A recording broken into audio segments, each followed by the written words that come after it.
가고 이 시간이 흘러가면 우리의 세상이 더 아름답게 펼쳐질 거야. 내 모습이 부끄러워 감춰지길 바래왔던 모든 걸 보여줘.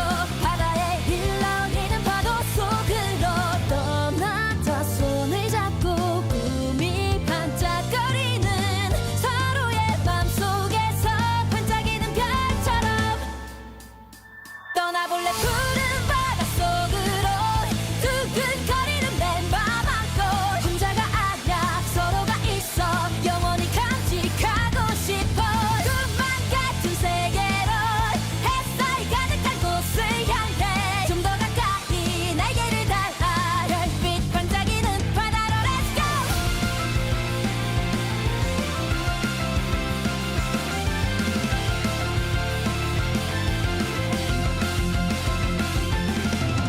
파란 하늘 속에 앉아 저 찬란한 태양이 날 비추는 곳으로 한 걸음에 달려 다가서고 스쳐가는 바람 속에 모두의 꿈이 있어. 시간이 지나도 기억되길 바래. 영원히 함께 할게.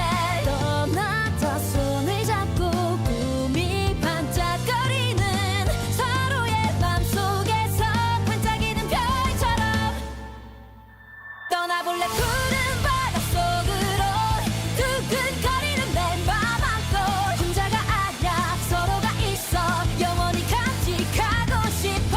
꿈만 같은 세계로 햇살이 가득한 곳을 향해 좀 더 가까이 날개를 달아 별빛 반짝이는 바다로 Let's go. 나 언젠가 다시 오면 그때도 모두가 함께 서로의 추억이 되지 않을까.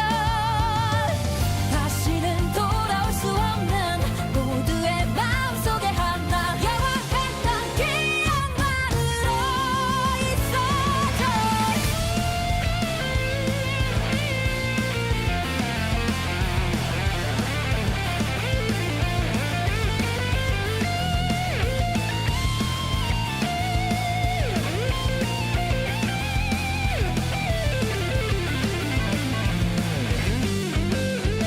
떠나볼래. 푸른 바닷속으로 두근거리는 내 맘 안고 혼자가 아냐 서로가 있어 영원히 간직하고 싶어.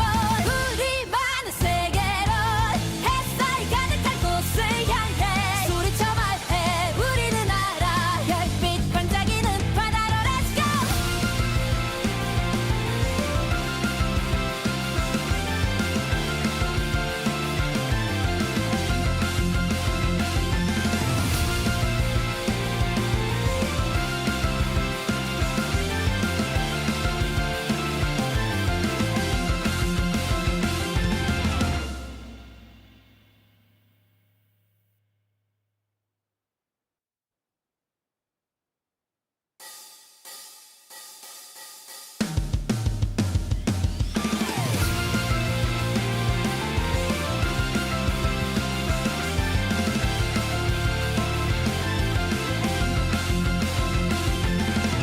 설레왔던 밤이 가고 이 시간이 흘러가면 우리의 세상이 더 아름답게 펼쳐질 거야. 내 모습이 부끄러워 감춰지길 바래왔던 모든 걸 보여줘. 바다에 흘러있는 파도 속으로 떠나자. 손을 잡고 꿈이 반짝거리는 서로의 맘속에서 반짝이는 별처럼 떠나볼래. 푸른 바닷속으로 두근거리는 내 맘 안고 혼자가 아냐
밤이라고 이 시간이 흘러가면 우리의 세상이. Ladies and gentlemen, welcome. My name is Divine Shadow, and we're coming to you live from Smilegate Studios out here in Los Angeles, California. My first time in here in over 10 years. I'm excited to bring you this tournament.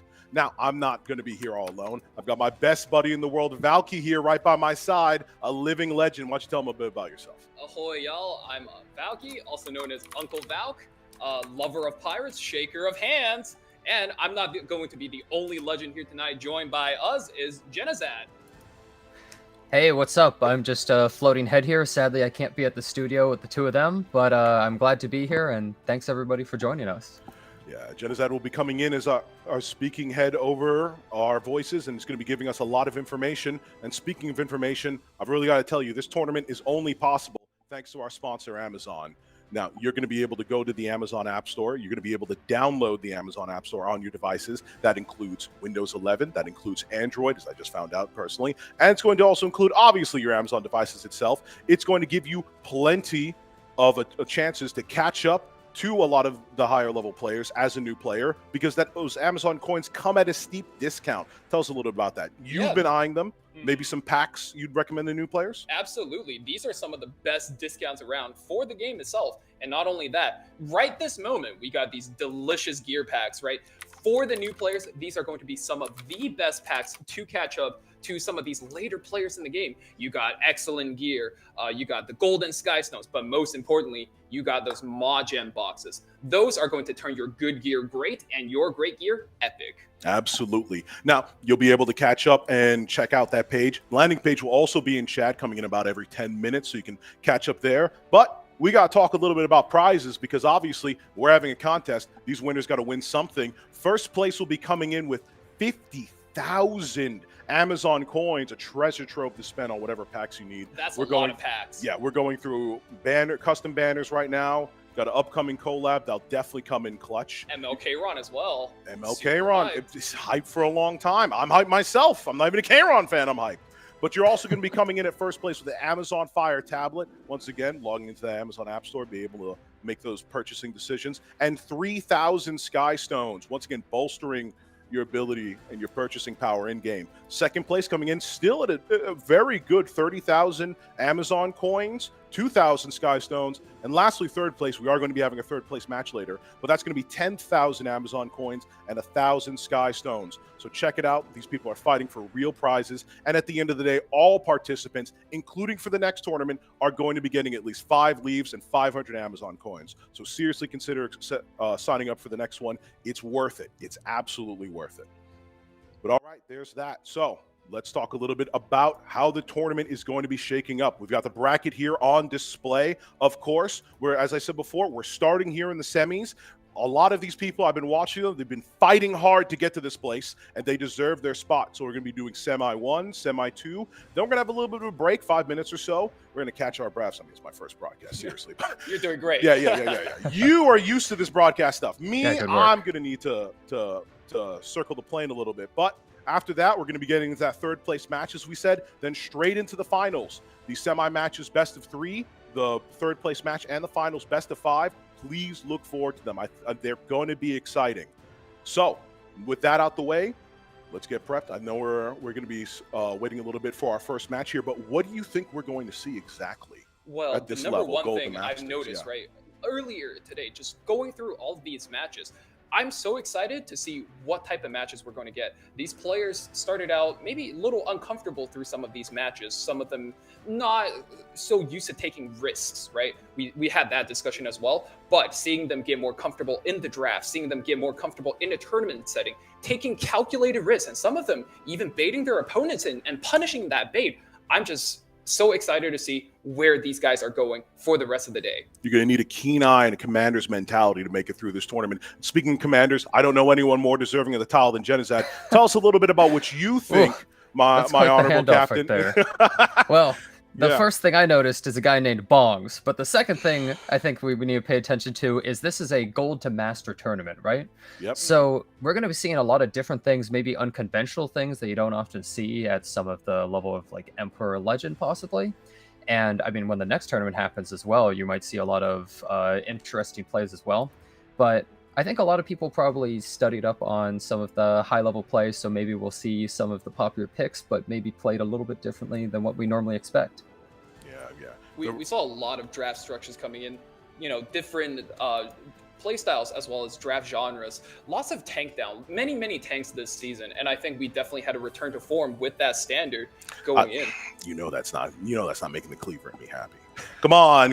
I mean, I love the show. I love you guys, but at the end of the day, speed is king, right? And the faster we play, the faster it's just going to get me excited. So please throw in some of those riskier picks. Throw in that edge. I know it might not always be the most tactical decision, but put some fear in your opponent's eyes. I mean, really stare them down, okay? 260 speed Sage Ball, maybe 300 speed Mercedes. I'm not saying, okay, maybe I'm saying some crazy stuff, but let me see something exciting, okay?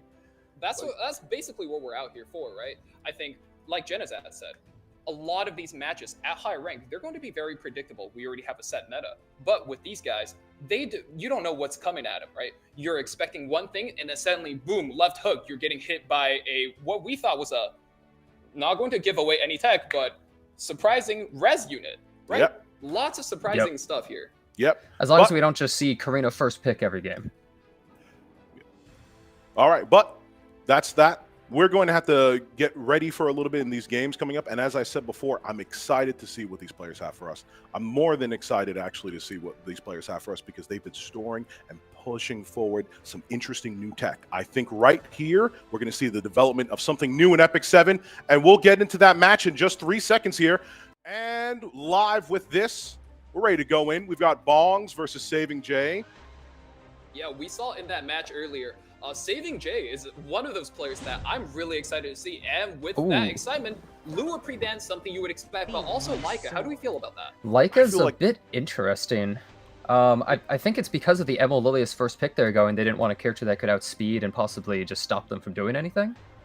With both Lua and that Leica out of the game, Conqueror Lilius is definitely going to be a very commanding unit out first, but responded by Bonds with that Arrowell and the Meteor Tower. What you said about before, we're going with some very safe drafts. Now, we happen to get some information earlier. I know Bongs likes the Stene comfort pick. I know it's a very strong thing that enables him. So I'm interested to see the DPS options we're going to see playing out a little bit further into the draft. Yeah, we got a Coerc Le Mediateur on the screen, apparently banned.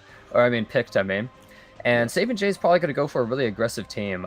Since Bongs is picking this way, it's possible Saving Jay could actually go for some sort of cleave or something like that, because Queric's not the best to do it, and he is going for the Closer Charles. Cleave, we got that Closer Charles coming out, very recently buffed with the Strays. That is going to be very hard to fight back against. Both of these fellas buffed with the cannot be counterattack tagline, alongside a C. Lilius, going to be very threatening, really hard to respond to. I gotta say, my wallet is in pain right now looking at this. I mean, ML's up the corner, nothing even remotely free to play. I don't even have half of these guys, but whatever. Pirate Captain Flawn also being flaunted. What do you think? Oh, I think that Zio probably would be a pretty big pick here, I feel, since Bongs really needs to find a way to stop this. I mean, Strays was picked so early, and yeah, there's the Zio right there. You can't just sit back and tank it down. That's why he's our commander. He's taking charge. There's too much going on here. You have to really just need special tricks to stop this. You can't just tank up. Exactly. Going into a cleave, there's 2 ways to beat it. You either try to outspeed it, or you try to cut the CR. That is a very important thing. Zio is a hero that manages to do both, and the Ravi to, every time she gets hit, she's going to creep up the CR bar a little bit. And very threatening with that S3 swing, going to be able to turn a lot of tempo around. Yeah, the Ravi, always a comfort pick for one player, and always a dangerous threat for the other. You've always got to be putting at least some part of your play into thinking about how you're going to stop her from swinging the match back in your opponent's favor when you're coming in so aggressively. Oh, well, I asked for a free-to-play option. Still an ML, but it is free-to-play. Saving Jay actually swapped his draft up a little bit. I thought he might go for something along the lines of maybe like Ran and maybe ML Leica, some other really aggressive options, but he actually decides to slow it down for kind of an anchor for their cleave team here. And the last pick, actually turned out to be Ran. Aiden and Ran, you got these 2 units. One is a great enabler as well as chip damage provider, but that Aiden, I think, you know, also not quite bad as an anchor, right? Very strong, gets both dark DPSs on that left side. And we get our first RGB Landy on the left side. Limited character, not exactly what it is. But, you know, I'll take it. I'll take it on the bet. Actually, no, Randa's actually picked early. I forgot about that. He's just so dominant. I forget that he's only a blue unit sometimes. But with that being said, we're going to see bans here in a second. What do you predict?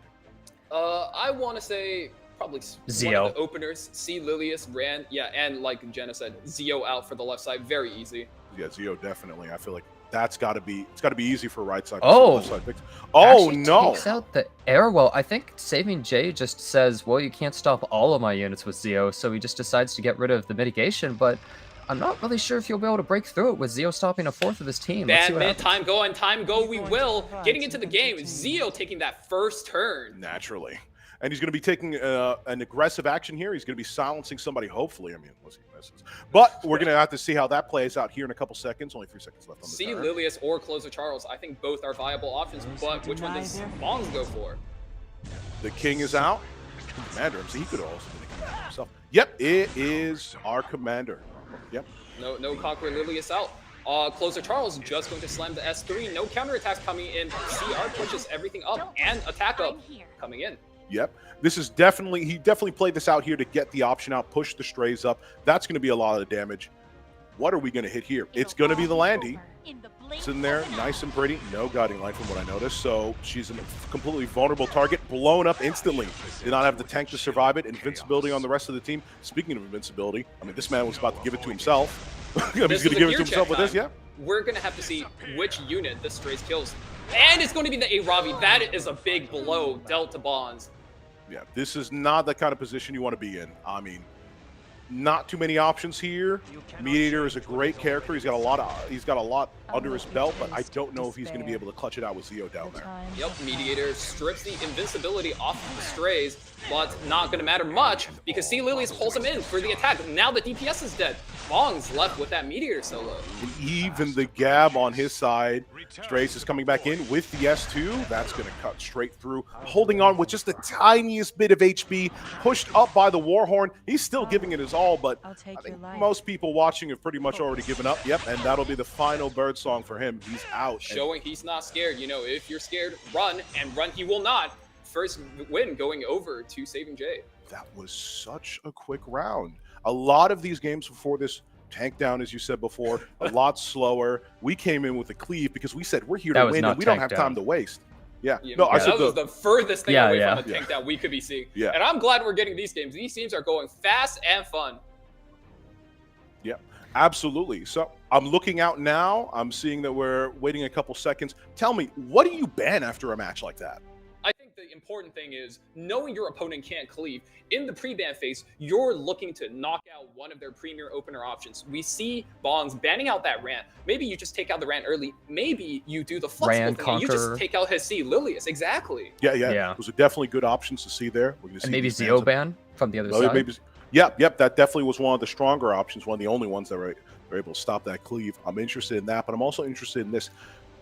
We've seen a lot of playstyle changes. When do you change up your playstyle in a match? Because that's a good tactic for throwing off your opponent, and that might be something we see from any of the players in today's game. I think usually, if you're learning right at any rank, the best thing to do is to stick to one playstyle and just kind of punch through with it.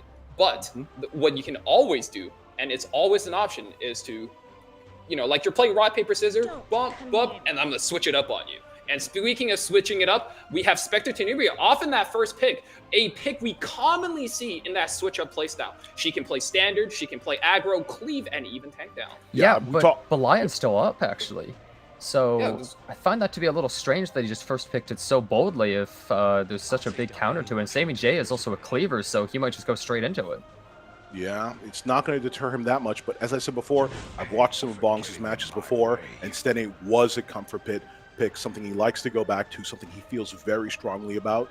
I think we're going to see some good results from it because you put your best gear into a unit like Stene. So expect some results. And as comfort opening go, that Ram plus Closer Charles coming back for Saving Jay, it did so much work for him this game, and it looks like it's about to do a lot. And to fight off this AoE opening, Bongs is going to pull out the Angel of Light. Prof Boy scared. Exactly. Every time that AoE comes through, she's going to cleanse, and she's going to be able to put up a layer of skill nullifiers. That's going to keep your team nice and cozy. I think Bongs is doing a nice job of responding to this because he has an anti-AoE and he has a first turn character, but he needs some mitigation. This Spectre Tenebria is just going to get blown up instantly if he's not careful. Saving Jay is just putting so much aggression on the table, and he goes for the Politis to counter that Angel of Light.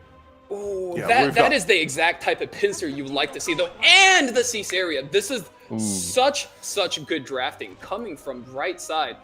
When somebody defends against a cleave with an Angel of Light, there's 2 units you can always go to answer that. And then chief amongst them is Politis. Politis is going to be able to react to that Angel of Light passive with her own, and then steal all of that CR back. I think that's a deadly pick here. Listen, all I know right now is 4 AoEs coming out on the right side. I mean, if Stenny was banned, I'd literally pay you $50 right now on stream. Like, live. I'd give you $50 right that instant. It's one of those things where you're kind of showing your hand a little bit about what you're thinking about the draft. Right side, obviously confidently saying, I don't care about your Stenny. And finally, we're seeing a little bit of that mitigation you were talking about before, Jenazad, finally coming out to protect the Stenny. But this late into the draft, would it work? Yeah, I definitely think that you need special tricks to beat this right side. You can't just really tank down against some of these teams nowadays with that. You need something like, characters like Karina and Zio, units that don't really just tank up. They actually, like, Zio has the first turn automatically. Karina responds when one of your other units dies. So they have to go for her first. Sage Bell and Cezanne, those kinds of characters is how you have to fight against this. Otherwise, you're just going to get blown up. Absolutely. You need that CR push, and not quite what you mentioned there, but this Lone Crescent Bellona, she's going to be able to every time take an AoE, but bounce back a lot of damage, plus give herself that CR, and hopefully she's going to be able to be a factor in this fight, and if she could, steal a turn, and we'll see if she turns anything around. Yeah, and definitely we got to talk about not only the draft, but let me tell you a little bit something about the attitude of these 2 players. I saw Bongs very nicely conversing with his opponent in the earlier drafts. These are some really great players. We have a great community supporting us, and they're nice. They're kind, but when we get into the actual game, we'll see how quickly that attitude changes. Zio coming out first, the king himself ruling on top of the speed charts. Once again, we'll see where this S3 lands and who's that exactly is getting silenced. Should be going on the Ran, and with that silence and the CR pushback, the AOL is going to manage to steal the turn.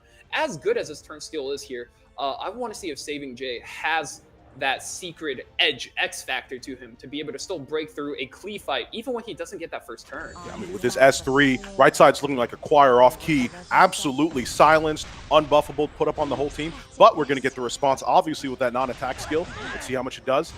Pushes up, but it protects with the skill nullifier as well. But that also causes this a chain reaction going out here. So many skills and abilities firing off in rapid succession. We're only going to be able to hit 1 target here. We'd love to hit all of them with the S3, but we just can't. Targeting the Zio. Okay, Politis passing the turn. We're going to save every single soul for this Summertime Iceria. Soul Braiding once, lands bomb on SC Airwell, and saving another. Drops it on the Zio as well. 4 bombs coming in, and with the extra turns, sheds that silence. Will we see a big detonate here? Detonate goes out. Yeah, definitely coming in clutch with her passive there, enabling her to cycle out of the silence and get this skill out of here. Also, while placing all these bombs, attack down 2 as well, and it's just complete destruction. I mean, come on. Yes, taken out here. Ooh, and Commander Pavel into another S2 from Summertime Iceria. The commander is king, and he said, you need to get out of here. Pack up the troops and head home. That's it. Airwell standing dazed, confused, out of her element, out of her area. I mean, she's standing alone. She's a precious, beautiful knight. She's got a lot behind her, but is she going to be able to take this? I think not. Yeah, and this is why we see this is the Commander's Cup. Even with no attack buff, even with no guiding light, even with no first turn, Commander Pavel takes this game. Saving Jay, clutching, coming in, taking the second game, and winning convincingly overall. As I said, Bongs is a good sport. I saw him saying a lot of great things in chat. He says the GG's here as well. Great guy, but unfortunately, we're here to find the best, not the nicest E7 player. Right, and I will say, Saving Jay, I think, definitely just showcasing what is textbook cleaving, right? His opponent trying to protect with that AOL, but immediately recognizing, hey, I can punish with the Summertime Iceria into a Politis and into a last follow-up DPS. I think that was just a textbook cleave. Yeah, he just completely cleaned him up. It really wasn't even close. He just had everything locked down. There was almost no response that left side could do. Saving Jay just took a giant rip out of his opponent. Yeah, absolutely. And as I keep going back to before, great community we have. These are great people. Saving Jay also says the GG back, and that's the kind of attitude I love to see in this game. I mean, that's Epic 7 in a nutshell, right? You might have come for the animation, might have come for the prizes, or you might have come for Moshi, but you're staying for the community, you're staying for the boys, and you're staying to play RTA with them. Well, I'd actually like to correct you. I actually came here for Jenazad, also one of the nicest players in E7. Put him up there again. Put him up there again. My great guy. Now, tell me, when you win in a tournament setting like this, when you've got the momentum on the side, how does that feel? Like, what kind of swagger do you think we're going to see from Saving Jay when he goes into this next match? Well, I guess I'm a bit of a loser or something. I just feel relieved. I'm like, okay, thank God I made it. I did it. But then after that feeling, you're like, okay, you know, maybe I can do this whole thing. Like, maybe it's going good. And sometimes when you build that momentum, depending on your opponent, you'll just be so confident. You might be picking things that you don't even normally do, but it just feels right. And sometimes it'll just catch your opponent off guard. Yeah, and that's why I also want to reiterate, we're not coming in at the beginning of a tournament here, folks. We're coming in already in the semifinals. Every player here has already proven themselves against a myriad of strategies, against a myriad of tactics, against a myriad of other players, and they are strong showings here. We've got Tiny Trex versus Phantom Prime coming up in this next match, but I want you to know that I appreciate and I respect each and every one of these players. They're already, once again, being nice to each other, being kind, saying good luck and good and all that in the chat. But we're gonna be getting into that game now. Let's get you back and take a look at these brackets, because after this match, just as a reminder, we'll be taking a short 5-minute break, but the action is going to come back hot, obviously, with that third round match, and then we're going to be slamming ourselves right in the finals. And as I said before, I'm more than excited to see how those games develop. They're going to be best of 5. They're going to be serious. They're going to be serious in that they're going to test these players, because when you're starting out, when you're new, when you're in Gold and Masters, you only have so many characters to call upon. When you get to the reserves, that's when you start showing your tactical might. And that's the thing, right? We just saw this match between Saving Jay and the Bonds. And now all of Saving Jay's cards are on the table for both Tiny Trex as well as Phantom Prime to see. These guys are, as you can see right here, in each other's lobby. They'll be able to see each other's games. They'll be able to find out each other's playstyle. And I wonder, you know, throughout this entire time, is either one of these players doing their homework on Saving Jay? And what's going on? What are we doing here? You can throw this hand out of me? No, but we got to get into this next match here real quick, and I'm excited to bring it to you once again. So once this gets started up, you'll be seeing, once again, Tiny Trex and Phantom Prime coming up against each other. When that comes out in the bracket, we'll be moving up from there, best of 3 match, and we'll be seeing how the rest of this outplays. And speaking of how it plays, how would you do? Okay. Yeah, so I think out of all of these contestants, Tiny Trex was the one player we didn't get to see, but we'll be able to get to see him now. Let's check him out right now. Yep, match is live right here, right now. Now, don't be too afraid of your opponent being a rank ahead of you. I'm telling you that right now, Phantom Prime. I already saw some usurpation coming out in the earlier matches. And once again, the Stene Comfort pick, Jenazad, what do you got to say? Yep. Yeah, I actually was watching their match, and looks like it's the same thing that we saw before. Belian pre-ban and first pick Spectre Tenebria, but Tiny T-Rex going for a very specific team right here, an effect resist team. You often have been seeing this nowadays, a little more often, but you usually have like a high effect resist made Chloe and Arrowell, and then you draft a DPS even that has high F-res. And swinging right back. Swinging a hammer.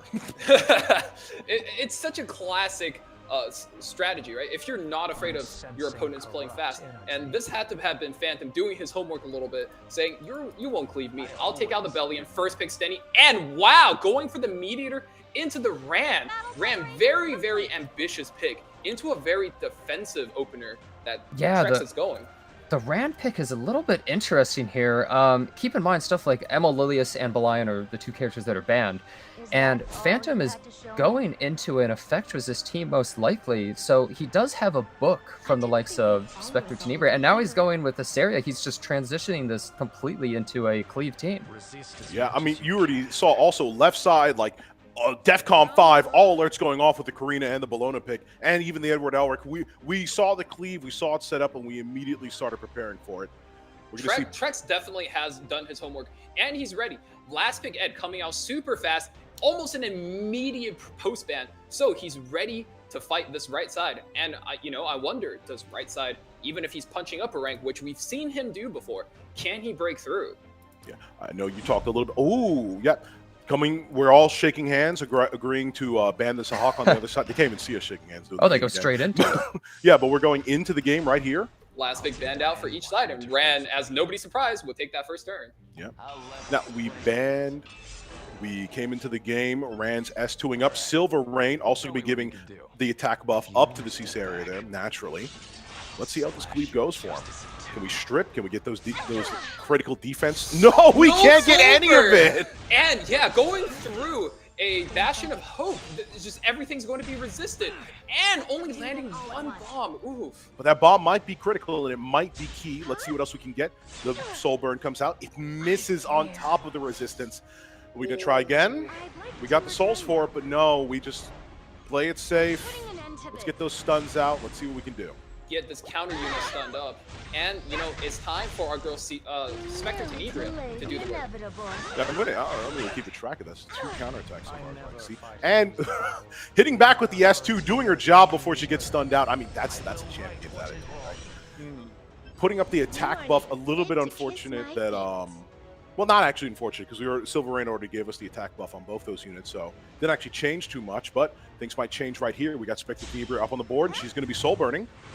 Targets the Maid. That's going to activate our favorite Espa unit. And now, probably seeing the S3 come out. That Karina S2 might just be the difference between whether or not this cleave/aggro team works. So rams that S3 in, and wow, we missed kill on the exact margin of that barrier.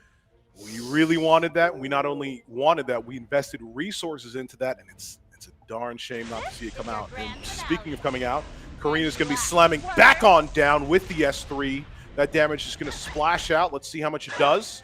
I mean, was that team even there? I mean, I only see a Mediator and a Spectre Tenebria. And that Mediator is the last Bastion. He's doing everything he can to keep up the stealth and protect our Spectani, but he's got to stand strong in front of the rest of this team. Yeah, not punching through, missing a turn due to that stun. Bellona's not going to be able to help punch through this Mediator, but Maid is going to cleanse all of the debuffs away and heal a little bit, put up that attack buff for the entire team. And revive as well. I mean, if you were close to killing someone before, you're not exactly in the same field now. That defense buff, that defense down is also going to be critical. I mean, Meteor Coward is essentially acting as a shield right now, and that shield does not have a lot of health anymore. Yeah, the timer is ticking down for Phantom Prime. He did real well earlier. Even countered by the arrow. Well, there's no break for Red Side. I mean, once you're this far in the tournament, you don't expect one, but still, Fate, RNG loss, whatever you want to call it, it's not exactly his turn to shine. And on the defense, Broken Meteor to Korg. Lone Crescent Bellona surely punches through, gives her entire team vigor, and now you got 4 units staring down to Spectre Tenebria. Yeah, her passive is going to mean that she's getting increased defense, increased attack, but none of that's going to matter if she goes splat just like that. Taken out, round 1, I'd say convincingly to Tiny Trex. I mean, no units lost, clearly in command, coming in, his Maid survived, and from there it really set the tone for the rest of the match. What do you fellas think? I think that was, just really clean, but I do think that Phantom really had to soul burn the Ran. I felt like he had those 20 souls there, and he saw that his opponent was going with an FRS team. They had the Bastion, all that, and he just kind of said, I'm just going to throw the Ran S3 out, and it did nothing, as we saw, right? Yeah, as you highlight, it is incredibly key, I think, for any player. When you get into a match, your eyes should be glued to the screen, and any artifacts that pop up, especially like that Bastion of Hope, you gotta take mental notes. Wow, everything is going to have ER. I'm going to need to soul burn that Ran. Really important fact that I think could have helped them there. Yeah, you talked with a keen eye there. That was definitely something you had to keep an eye for. But we got another match coming up.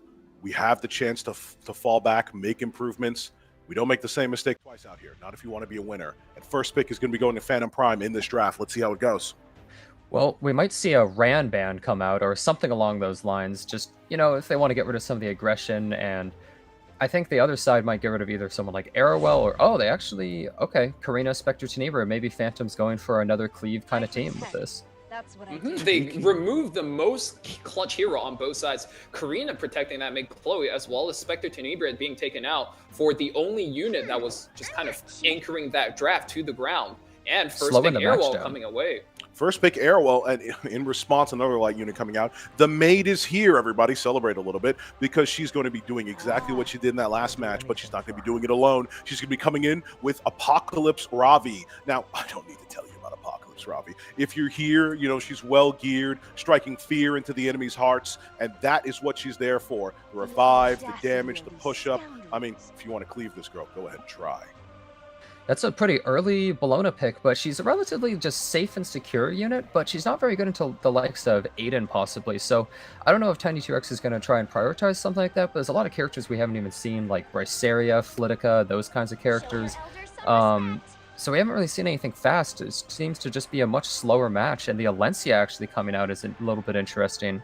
We were awash with the wallet units there for a second, but Alencia is showing a little bit of a change. Breath of fresh air. Here. Yeah, breath of fresh air. I'm a big fan of this Alencia pick. I think Alencia is a great counter to Mediator when you know your opponent isn't going to be swinging him aggressively. She's going to be able to strip all of those buffs, as well as an Arya. I think a little bit weaker versus that Lone Crescent Bologna, but against Mediator, both of these units offer a lot of strip for those crazy buffs that are going to be coming through on the Mediator. Yeah, I'm actually a little bit curious about that Arya pick right there, because I feel like they may have picked it a little too early, since there's still 2 more picks available, and I guess taking the Alencia away means they don't deal with it. But yeah, Landy, there's Solitaria. They go for Strays instead. Go for Strays. The final boss is here, and he's here to make it clear that none of you are going to be surviving if he gets to throw that S3. I think it makes a lot of a sense. There's a lot of tanky units there, but the Kisei, I mean, lads, we got some opinions about the Kisei pick, right? Kisei, I think, great unit here. Yeah, just usually going out. really fast. You're going to be able to delay the cooldown of all of these units. So taken away right there with the Landy, we're going right into the match. Yep. I mean, those buffs were... Landy was going to be eating good this match, but we'll still be fine. And speaking of buffs, Mediator is going to put up a couple of his own, and that's going to also follow up with Strays here. Time to do that gear check we talked about earlier and see who has the highest HP and who will be saying goodbye to in a couple seconds. Surely it's a Ravi with the attack buff. Whoa, what? We don't get a kill. That's a little bit strange, and no unit even gets dropped that low. You might have sacrificed a little bit too much for the speed. So we're looking a little bit pretty on left side. My heart's racing right now. I feel for right now, but they're not out of the match yet. We're going to see a comeback. At least I'm hoping so. Dual attack coming in. Oh, big Alencia dual attack. Not only doing a lot of damage, but that injury coming in for the Lone Crescent Bologna. Yeah, that's not a small amount of injury at all.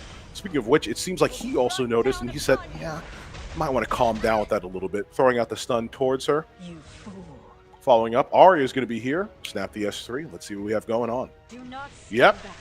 That's going to put up stealth on the units on left side, so, and the counterattack buff on her as well. So unless we can hit with another AoE, which somebody's actually attacking very happily, we're going to have to contend with a lot of these counterattacks, and they'll be building up to start something dramatic. Really good turn cycling for Tiny T-Rex here. We're going to have to pop 2 attacks from Phantom onto Tiny T-Rex, and then this is the second one. If it doesn't kill, and it doesn't, counterattack into the... Can she survive this? Bat back, though. She survives, and now we got the big move coming in from Arya. Big Crow. Blast! That's a crow? No, yeah, but just joking aside, gonna wash off a lot of those buffs on the right side. I mean, we put them up and we had a good time with them, but they're gone now and they're not going to be here to survive. Pulling out the S3, we really want something dead, and of course it's going to be the Strays, the biggest damage dealer, one of the biggest damage dealers. He needs to go right now, pronto, and we're holding on to dear life. Not only that Strays was the key to beating him here, because that Strays had the ability to not only strip the stealth, the barriers, and the revives that are about to come through right now. Is looking really clean for Tiny T-Rex. Both teams were looking to strip all these buffs that came out on either side, and unfortunately, there's just not. One team got to it first, and it seemed to really determine the winner here. I mean, we're not out yet, but Arrow, let's see what you can do. Not much. Not much, I'll tell you what. Yeah. Yeah, sometimes you strip one buff, sometimes you strip two, which is amazing, but in this case, no buffs coming in. At the Alencia, Soul Burn, 100% defense break chance is going to drop that ML Bologna. Yeah, we don't have to worry about a revive or anything, so there's no reason to even throw out the S3. Just get her killed, done, dead, put in a casket, ship it out to yard 6. Yeah, Mediator's just sitting there. He's doing his best. He's holding on, but hey, listen, he's got a tragic love story. Maybe he'll be joining his loved one soon enough, right? Oof, you hate to see it. And with that, you know, it's just a slow grind until that last Mediator. Man, we've seen so many Mediator just hanging on for dear life. And with that, I think that's a 2-0 victory for Tiny T-Rex. Another 2-0 victory, yes. Granny bites back, and she bites back hard. Well, But I just yes. want to say real quick that I think they missed a crit on the Apocalypse Robbie, and that's why it actually lived. Oh. I believe it was like a 99% crit chance strays or something like that. I knew and- some stats were sacrificed. I was Yeah. not thinking it was actually crit chance. Now, I'm a madman. I play with 70% crit chance, but I've also been told I need to seek medical professional help for that decision in my life. I thought it was the speed, but thank you once again, Jennifer, for highlighting that. Absolutely key. But yeah, with that, we're going to, I mean, those are both of our semifinal matches. We're going to have to transition to a small break here in a little bit, I believe. Yeah, But we need a few breathers for a while. These have been some pretty intense matches. I'll be holding on to Arky in the meantime. He's been really a great help for my sanity ever since yesterday. I've been going through a lot. But when you come back, we're going to be getting our third place match out. Bongs will be coming back out. Phantom Prime will be his opponent, of course. And we're going to see a little bit about what both of these players are going to show us the rest of what they wanted to bring into the final match. We're going to take that small break now. Come on back with us. Me, Valk, and Jenazad, we're excited to see you back there, and we'll see you soon.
The goddess Diche vowed to protect Orbis and all its creatures. She sent the heir of the Covenant and spoke. Should calamity descend, my heir will rise up to deliver all from harm.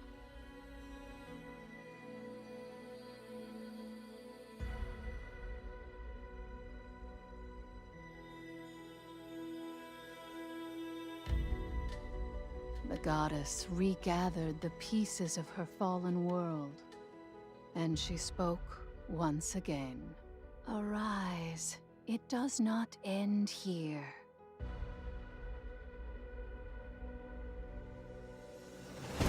Become like the autumn leaves and scatter upon the ground.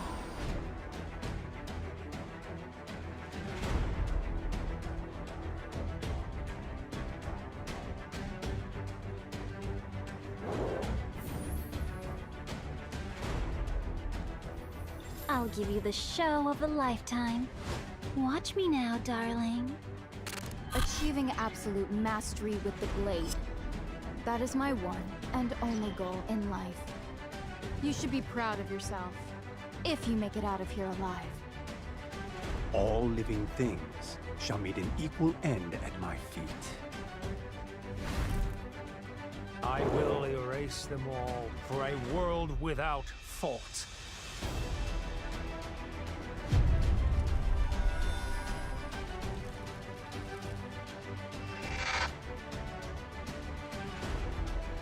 Life is pain. Let me end it for you.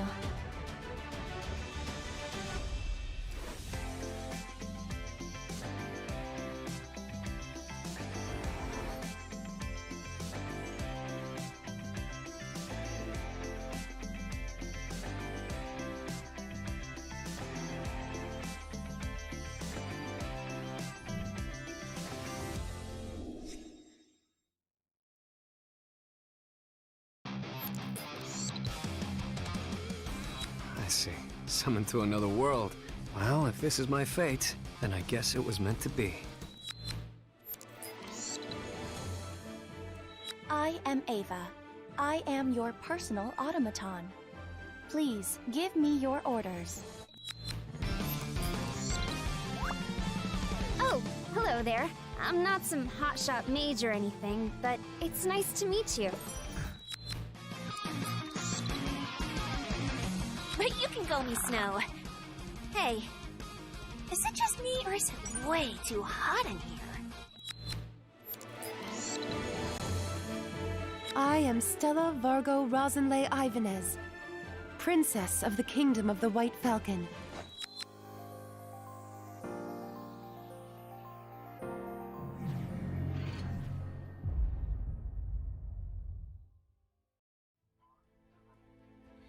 And welcome back, ladies and gentlemen. Once again, in case you forgot, I forget sometimes myself, I'm Divine Shadow, joined by Valky and our good Lord and Savior up above.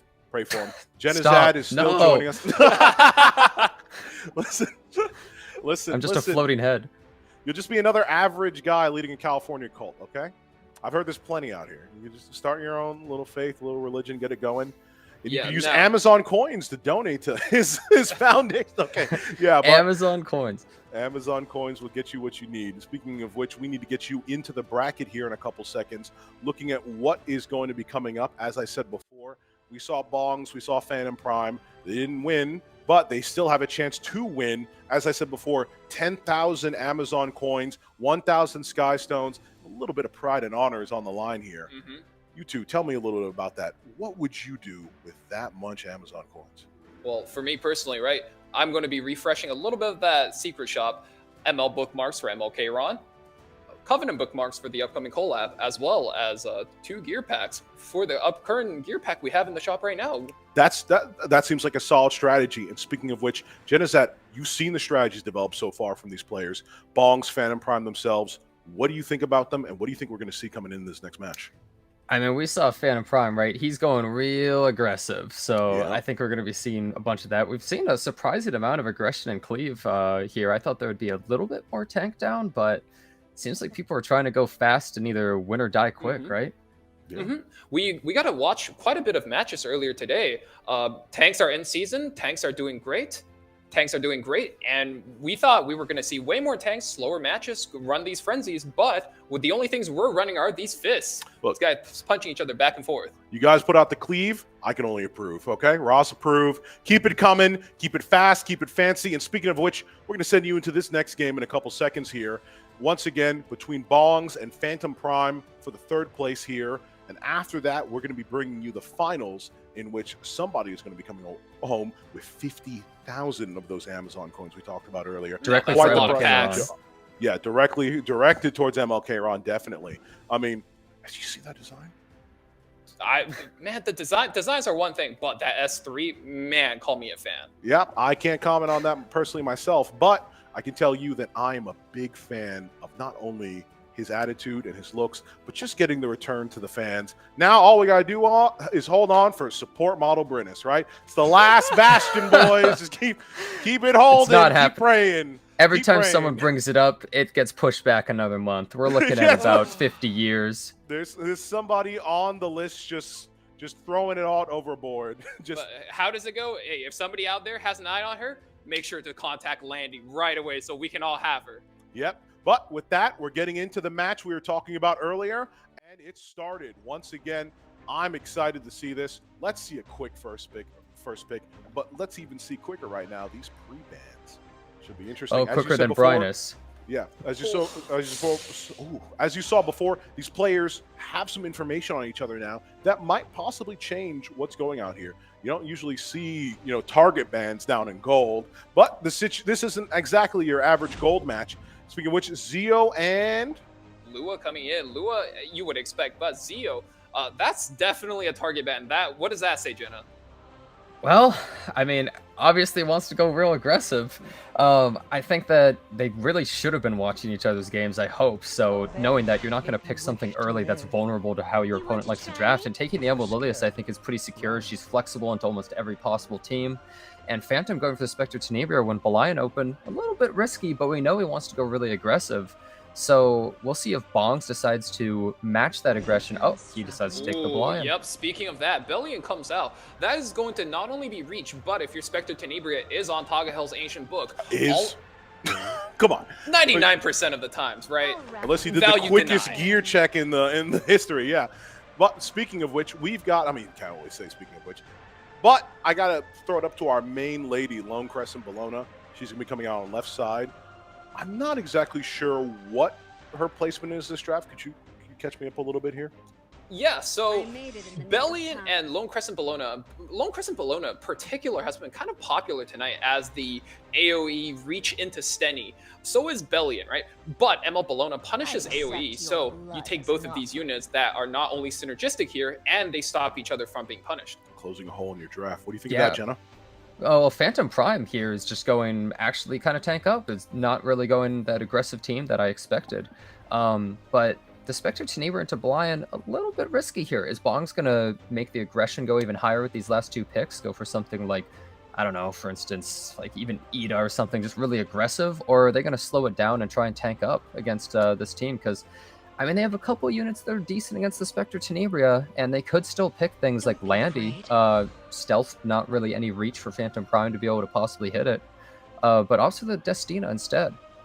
Yeah. You don't get any safer than that. I think his entire thing after seeing Phantom Prime go so aggressive is to make sure he's defensive enough. And Destina is kind of the poster girl of being defensive, of being safe, of stabilizing, followed by that Landy we were talking about. It's going to be really good with all of the buffs coming in from Mediator. Yeah, these two ladies on the left, the two supporters, the Mean Green Machine, both Destina and Landy, definitely are going to cause you to have to pick something, at least to threaten those picks, I believe. Last Rider Crow last pick. Haven't seen a lot of him so far, but when I was watching some of the games previously before the tournament, I did actually see Phantom bring it out, I believe. Last Rider Crow has become a lot more popular recently, though. Just so much damage, and Bongs has no mitigation on his team. Yeah. Especially after that buff. He's so good versus these AoE comps now with the Landy, with the ML Bologna, with the Belian. These are 3 carry units that all attack in AoE, trying to reach into the Spectre Tenebria. So I think that Last Rider Crow is definitely an excellent pick here, and one of them has to be gone. Yep, Last Rider Krause somehow lost his bike on the way of the match. He won't be making it, actually. So the other 4 will instead be taking his place. Belian has had her, didn't get her VPN renewed, got hacked in, unfortunately couldn't make it to the match either. And so we'll instead be seeing Conqueror Lilius step out bravely and take out her sword, put it down, plant it up, take the extra turn as well, and put on those very debilitating decreased attacks out on the team. And also telling Mediator to get lost, cutting his CR, throwing him all the way back. Landy pushing up her team as well. Very, we're just seeing left side take turn after turn right now. This is just very textbook. I'm going to go aggressive and then pivot back down. And then we saw at the end with the Landy, he almost speeds up a little bit. Yeah, we're definitely seeing a little bit of a seesaw strategy. Okay, choosing not to push up right here, just getting away a little bit, even a little bit of a small spot at that arrow on her defense. And that's the power of the Mediator. We said these debuffs are debilitating. We said they were going to be sticky. But the moment this fellow gets a turn, everything's gone. Everything has been returned to form. Yeah. Now, Lone Crest Bologna. I don't really think any of these targets are going to be dying anytime soon, so that will see the S3, but we're going to see a little bit of a hint. Yep, that's exactly what I thought it was. We're going to be chipping away initially here at that arrow well. She's holding up the team with that reef, with all that mitigation she's bringing. And I think that's an incredibly intelligent read on the S1. You could S3 and push for the damage there to push your team ahead. But what he could do here instead is just the S1, get that immunity up. And look at that. This Spectre Tenebria just lost her stun card on that ML Bologna. Yeah. And actually, you can speak about the Bologna a little bit more. I don't want to exasperate about her, but we've already got the buff, the vigor buff she's going to be providing up. Why not wait till it's a little bit later into the match and refresh it? Not with the Conqueror Lilius, but with her getting the kill instead. I think it's a great follow-up. I didn't actually notice that before. Did you notice the Durandal on her? Oh, I didn't notice that. Now, with the Durandal, I think the Lilius is going to be the tank of the comp and eating that S3. But it just looks so scary how much damage she took off there. Shall be punished. Talked about scary. We're getting a strip here and a stun, but you can't talk about scary unless you call Landy into the situation. Now, this is going to do a little bit of pushing up on the Aravi, but who cares? We're getting out all this damage. All this damage, all this CR, and the entire speed buff. It is looking really, really good for bongs. Arrowell's gone, but she did her job. The Spectre Tenebria is still up there, and she's honestly the biggest play the right side has. Phantom Prime is going to be investing into heavily, and that investment might pay off. I mean, look at that soul counter up there on the top right. Yes, right now, this is the story of I'm going to push damage in with Phantom Prime having these units, the revive on the Aravi, as well as a soul burn on the Spectre Tenebria. He's going to have a huge turn coming up, but he's going to need to take that turn, not only through this AoE Bologna damage, as well as the Landy, who looks like she's cutting up. Yeah, I'm surprised to see the S3 there, but it's refreshing the vigor buff, and obviously we need to get some damage on that Aravi stat. I mean, she's looking at Conqueror Lilius as a juicy target for the revive, and we might not be able to stabilize even with the Destina afterwards. And Destina, you know, she's the poster child for safety, but as we hold on. Yeah, you saw too. This might change things a little bit. Oh, okay. We're playing it safe. We're taking a little bit more sure-footed there. I obviously wanted to see the full. I throw this one out there for Fire Pancakes. The YOLO there, just into the Landy, but fortunately was not the choice we made here. I still think, you know, you're playing it safe. Not my choice, but I can respect it. I think Phantom Prime did exactly what he was meant to do. Counted his turns, pushes up that Spectre Tenebria, soul burns in, takes the Landy home anyway, and uses the rest of the damage to chip down that Destina. Yeah, she'll be bringing back some of her friends here, but not at full health like Ravi did. Oh, that's a counter, but that's not a counter you want! That's a bat back right into a low HP Ravi, as well as a Spectre Tenebria. There are moments in this game where you go, man, I didn't need that. I really didn't need that follow-up attack. And, I mean, it happens to me when I'm playing Lionheart Sirmia. But it happens here, and it's nonetheless debilitating. It's nonetheless disappointing. But what can you do? Ooh, with the anchor gone, with the main DPS gone, it's just a matter of time for Phantom. And bongs is going to grind down this Sierra. And once again, I do believe for the 4th time tonight, we'll be seeing a Mediator Coerc solo into that end game. I mean, Mediator Coerc. Got to update his lore at some point, all right? We got to update his lore about how many fights he's sitting there. All of his friends are gone. Everyone who's ever cared about him is gone. He's sitting there alone in insurmountable odds, and he's still trying. I feel for him. Despite the insurmountable odds, you know, it is his job to restore balance. It's my job to restore balance to this world. But yes, he's getting chipped away here at this team. I know he'll do anything for her, but no matter what he does now, I think that's too little too late. Yeah, I don't think Simp Energy is exactly going to bail you out of this situation. Sometimes, you know, it is what it is. Sometimes. What have you seen that I haven't? Oh, what have I seen? Well, you see some players out there, they actually run a crit chance neck on that Mediator, right? Oh and they'll still be running this 20,000 HP Mediator. So I thought you were talking about Desperate in a very different context. But that's the end of the match. One clean hit from Lone Crest and Bologna. Snags and snatches the victory.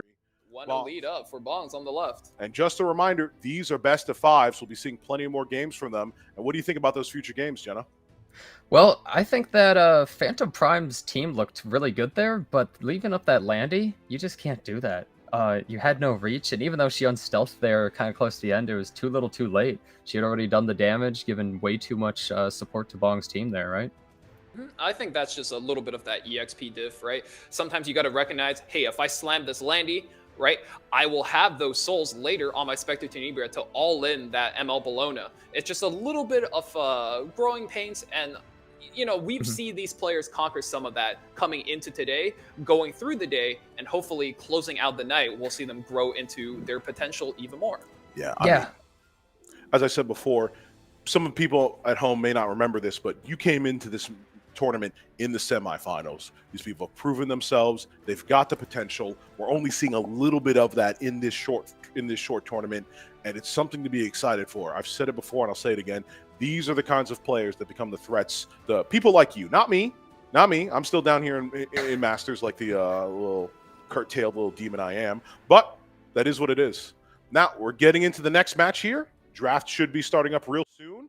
And once again, we're going to be adding on to those bans we talked about before. We're still keeping the bans of Lua and the little brat Zio. But what's going to be added to the list? Let's see here in a couple seconds. I'm excited. Yeah, as we said earlier, in the longer format, right, we got, what is this? If we go the full distance, right, we got 5 sets of pre-bans. That's potentially 10 heroes removed from the pool. It's really going to test a player's mettle and how much they grew just throughout the day. Yeah, we're going to say goodbye to Emma Lilius and Bologna gone. So they were both pretty big picks in that last match, I would definitely say. And it's kind of funny that Bongs actually banned one of his own characters, just does not want to see that Emma Lilius coming out of Phantom Prime. And something to note is, even though gear is so important in this game, the draft is so much more important a lot of the time. Like that Landy last pick could have been on terrible gear, but it did so much work, even if it wasn't on really premium stuff. Yeah, and we saw in the end game, right? One soul burn from a Spectre Tenebria. That wasn't even a tanky Landy, just gets taken out in a single hit. But she already did her job. And speaking of doing their jobs, these are 2 heroes that usually do their job. Meteor, Kork, and Aravia, we're seeing once again coming out. Putting the hand up, right up in the pose, the power pose. That's the kind of stuff you come in with confidence. That's why he's got that sterling look on him. I mean, look at the guy. Now, I'm starting to notice something that is plaguing these matches, in all honesty, at least to me, and it's Arrowa. We've seen a lot of her tonight. We've seen a lot of strays, more than I've ever seen in any of my matches, and he's backed up by Landy. I heard some complaints earlier about that reach, about that AoE damage. I don't think Right Side's going to be too concerned about that now. The real question is the Strays going to crit this time if he actually gets through? I mean, that was unfortunate, but, you know, it happens. You're going to miss crits. Guiding Light won't proc. You know, your mother won't tell you, I love you, and tuck you in. Sometimes the world can be a cruel place. And yeah, unfortunately, speaking of cruel, I'm the line, right? I think Bellion is usually very terrifying when you're playing aggro and you have to stare down this lady. But right now, for Phantom Prime, his main 2 DPS cannot be counterattacked. So I'm slightly questioning the pick, but he still has one more to stabilize his position here. Oh, and we see Bong still not going for any mitigation on his team, and Phantom Prime is just going completely aggressive. No support, just picking 3 DPS with the tank right there. I feel as though this Landy might actually be decently fast, I believe, that we saw before, to sort of be the opener for the team. But you might want something else to really start the team off right, like maybe like Closer Charles, for instance, or somebody. Yeah, attack up, that combat readiness push, all really important to playing this aggressive playstyle. So far, we got the combat readiness push. We have protection to stabilize us a little bit, and we're looking for either more damage or maybe in this case an attack buffer. Ooh, wow, actually seeing the Rwana come out, I think that's a little bit strange since they have 3 characters that can't be countered into Belian. So I'm not entirely sure if that pick was actually the strongest one into this. She gives some support, but I think he needed more aggression to go into Bong's team. Yeah, I think I agree with your analysis so far, especially because I don't know if Rwana wants to be here. I mean, she's a star of Epic 7, but she's also missing one of those stars. And coming out last, the dangerous Minx herself, Angel of Light Angelica, going to be landing plenty of those debuffs, stripping, and that strip's going to be important because, as we've seen, Arrow has been a foundation for a lot of these teams, especially in keeping them tanky. Removing those buffs means that she's not going to be protecting her team nearly as much as they need to be. And looking at that, Bellion as a post-ban, as well as Strays. Biggest damage source removed from Phantom and biggest counterattack damage source for bongs. Yeah, I mean, it's definitely a slower team we're playing on the left side here, but we're not going slow at all with this AOL coming in speedy, fast as light as she can. I'd also just like to add, you know, we did have the AoE damage coming out from Landy. That's going to be having a little bit of difficulty with this AOL on the board as well. Landy, generally really good pick into almost everything on the left, but an AOL just absolutely bodies her and makes it so awkward for her to function because she's so buff reliant. Yeah, most definitely. Now, we're seeing the push up here, just trying to get this damage up. Is this just like an S3? Just like go immediately for the Landy before we can even put up the revive buff? No, we're actually seeing the soul burn here. And yeah, that is enough. I thought my eyes were tricking me for a second, think she was left at 1 HP, but no, that's not a dream we're going to be seeing at all. Yeah, so bongs capitalizing really well on that 2-turn unbuffable window onto the Landy. No guiding lights, no stealth means she's going to be exposed. We're going to use the book brought by our Angel of Light and just absolutely swing it into her. Yeah, Angel of Light not using the book herself, but always enabling other members of her team to do so. And A Ravi on that S1, I mean, it hurts. It hurts soul burn. Speaking of hurt, we got the stun. We're gonna have to she's going to have to lay out for a couple at least a couple seconds there. Hey, Ravi did her part, so take your rest. Yeah, now name of the game, right? We need to see whether or not this A-Ravi can reach the Spectre Tenebria. Spectre Tenebria, on the other hand, got two big, meaty walls in front of her. We saw this earlier with the Meteor Coerc, but now he's on the other side, and with that attack up, can this A-Ravi run through before the Spectre Tenebria can just pepper this team down with her damage? I apologize for saying A-Ravi was going to be taking a small nap before. She's wide awake and ready to get back into the game. Shipping away at the Arrowell, getting a little bit of a dual attack. Not too much of a big deal there, but still, feels a little bit debilitating when even Lady Luck isn't on your side. Yep, every single unit. This is kind of the issue when you have a single DPS draft. You got just 3 units that are just pillow fighting into this Arrowwall. Arrowwall's used to tanking anything. She's tanked a world-ending axe. She's tanked a big mecha. And, you know, tanking these little pokey... She's got it. Yeah, she's definitely going to be standing pretty. Once again, I'm sorry for saying that A-Ravi was wide awake. She's going back to sleep. Nap time for her. A little bit hard out here, you know. You can only be a war god for so long before even you have to take a rest, right?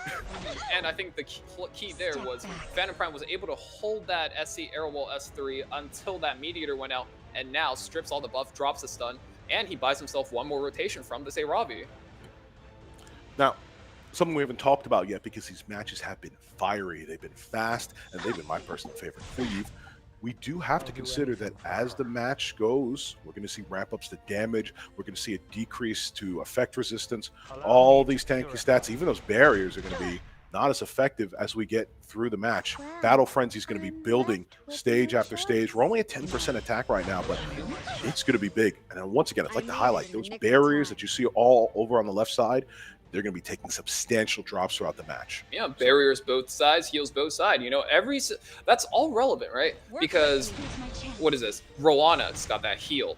Arrowwall, that barrier. On the left side, we got that barrier with Coeric, as well as the heal from the Destina. All of that is going to be lower and lower in effectiveness over time as this match grinds out. But you know who's the ultimate winner here? If it doesn't get punched through, Spectre Tenebria with that increased attack, as well as that increased effectiveness, she's going to be able to stun more and more units and just eat into this left side HP more and more over the course of the match. Yep. We're seeing the damage come out. We're seeing it ramp up, as I said before. We're seeing these skills, especially these S3s, ultimates, ramping back up, coming back into the matches as things that we need to worry about. And Roana, I mean, I don't know about the Roana here. You tell me what you think of her. It's a tough one, right? Because what do? I think in this case, for Phantom, in that ban phase, it was really critical. He knew he was most likely going to ban that Bellion, and he still drafted that Roana to counter. In that case, my personal, advice for him would be, hey, you know you're going to ban that Bellion. Let's pick something with a little bit of a CR push. We're going to help out our girl Spectre Tenebria, and we're just going to speed up the match just a little bit because we're banning that Bellion anyway. Stage 4, Battle Frenzy. We're coming in. We're in the long haul, but it's just going to be a match of chipping away. And I mean, I gotta say it, really standing tall. I said it before, Arrowell, the premier mitigation tank in the game, that chipping out the AOL. I mean, we'll see here in a little bit probably when Destiny gets her chance, but that damage is definitely hitting. And you got to also keep in mind, Spectre Tenebra is passive. When something dies, that damage, that defense is ramping up. Speaking of which, that's another sacrifice for Nightmare Illusions. Yep, and bringing back the AOL, and I think really importantly here, right? You want to ramp up that Spectre Tenebra damage, but what's happening? The only thing keeping your team in it was the Roana revives. As your units die off, they come back, Roana heals them, and you know, with that Angel of Light, she's, even if your team isn't that bad against her, she's going to be taking those buffs away, and you don't get those stacks. 2 uses of the Soul Burned S1 on A. Robbie. Have you seen that before? Yeah, A. Robbie Soul Burn S1 is a lot of damage, and speaking of a lot of damage, at this point, it's Frenzy 5, even Mediator is going to be landing a meaty chunk of damage onto that Spectre Tenebria. I mean, 1,000 out of the AOL herself. She only came here to debuff, but she's actually hit a brawl too. Yeah, and Frenzy 5 almost coming into Frenzy 6 now. Each one of these units is going to hurt quite a bit. Yeah, I mean, they're all taking their snag at Spectre Tenebria. The Lonely Lady left last, you know, Meteor Coward, so just there on the left side, like, had enough of standing there alone, and it's going to be another win from Bongs. That's 2 in a row. One more, and it clinches the set. This is the kind of time where you got to be thinking critically, thinking intelligently, and coming back with a plan to get yourself in that game. Jenna, as the commander of the Commander's Cup, what is the plan? Tell the soldiers we need to get them mobilized. Okay, Phantom, I wouldn't pick the Strays so early, and also that Roana pick a little bit questionable, seeing as she, I don't think she did anything the whole match. I mean, left side was apparently on like 4 Unity sets. They were doing like crazy, but like. Yeah, even then the value wasn't that great. Even then, yeah, Roana's not really doing a whole lot. You picked a bunch of uncounterable units into Belian, and you banned the Belian, and then the Roana's just chilling. But I think they were in too deep at that point, because even if Strays had gone through, we saw that Angel of Light. It was taking the first turn. So. Like you highlighted, right? Epic 7 is like a series of rock, paper, scissors, and you kind of just always want to be one step ahead of your opponent. What do you think Phantom needs to look at, needs to think of, maybe to take that risk, but not to be so punishable? Well, I think he needs to pick characters exactly as you said that just aren't as punishable. So picking something like a Strays, well, he loses to anything that's faster, and I mean, we saw what Bongs did right there. Also, what do you do with that Mulligore there, Phantom? Hey, listen.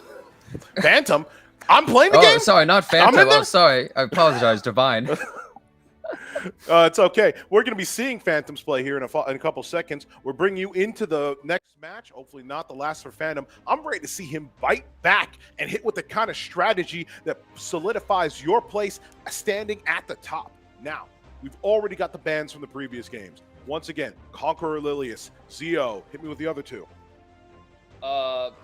Lua, as well as ML Bologna.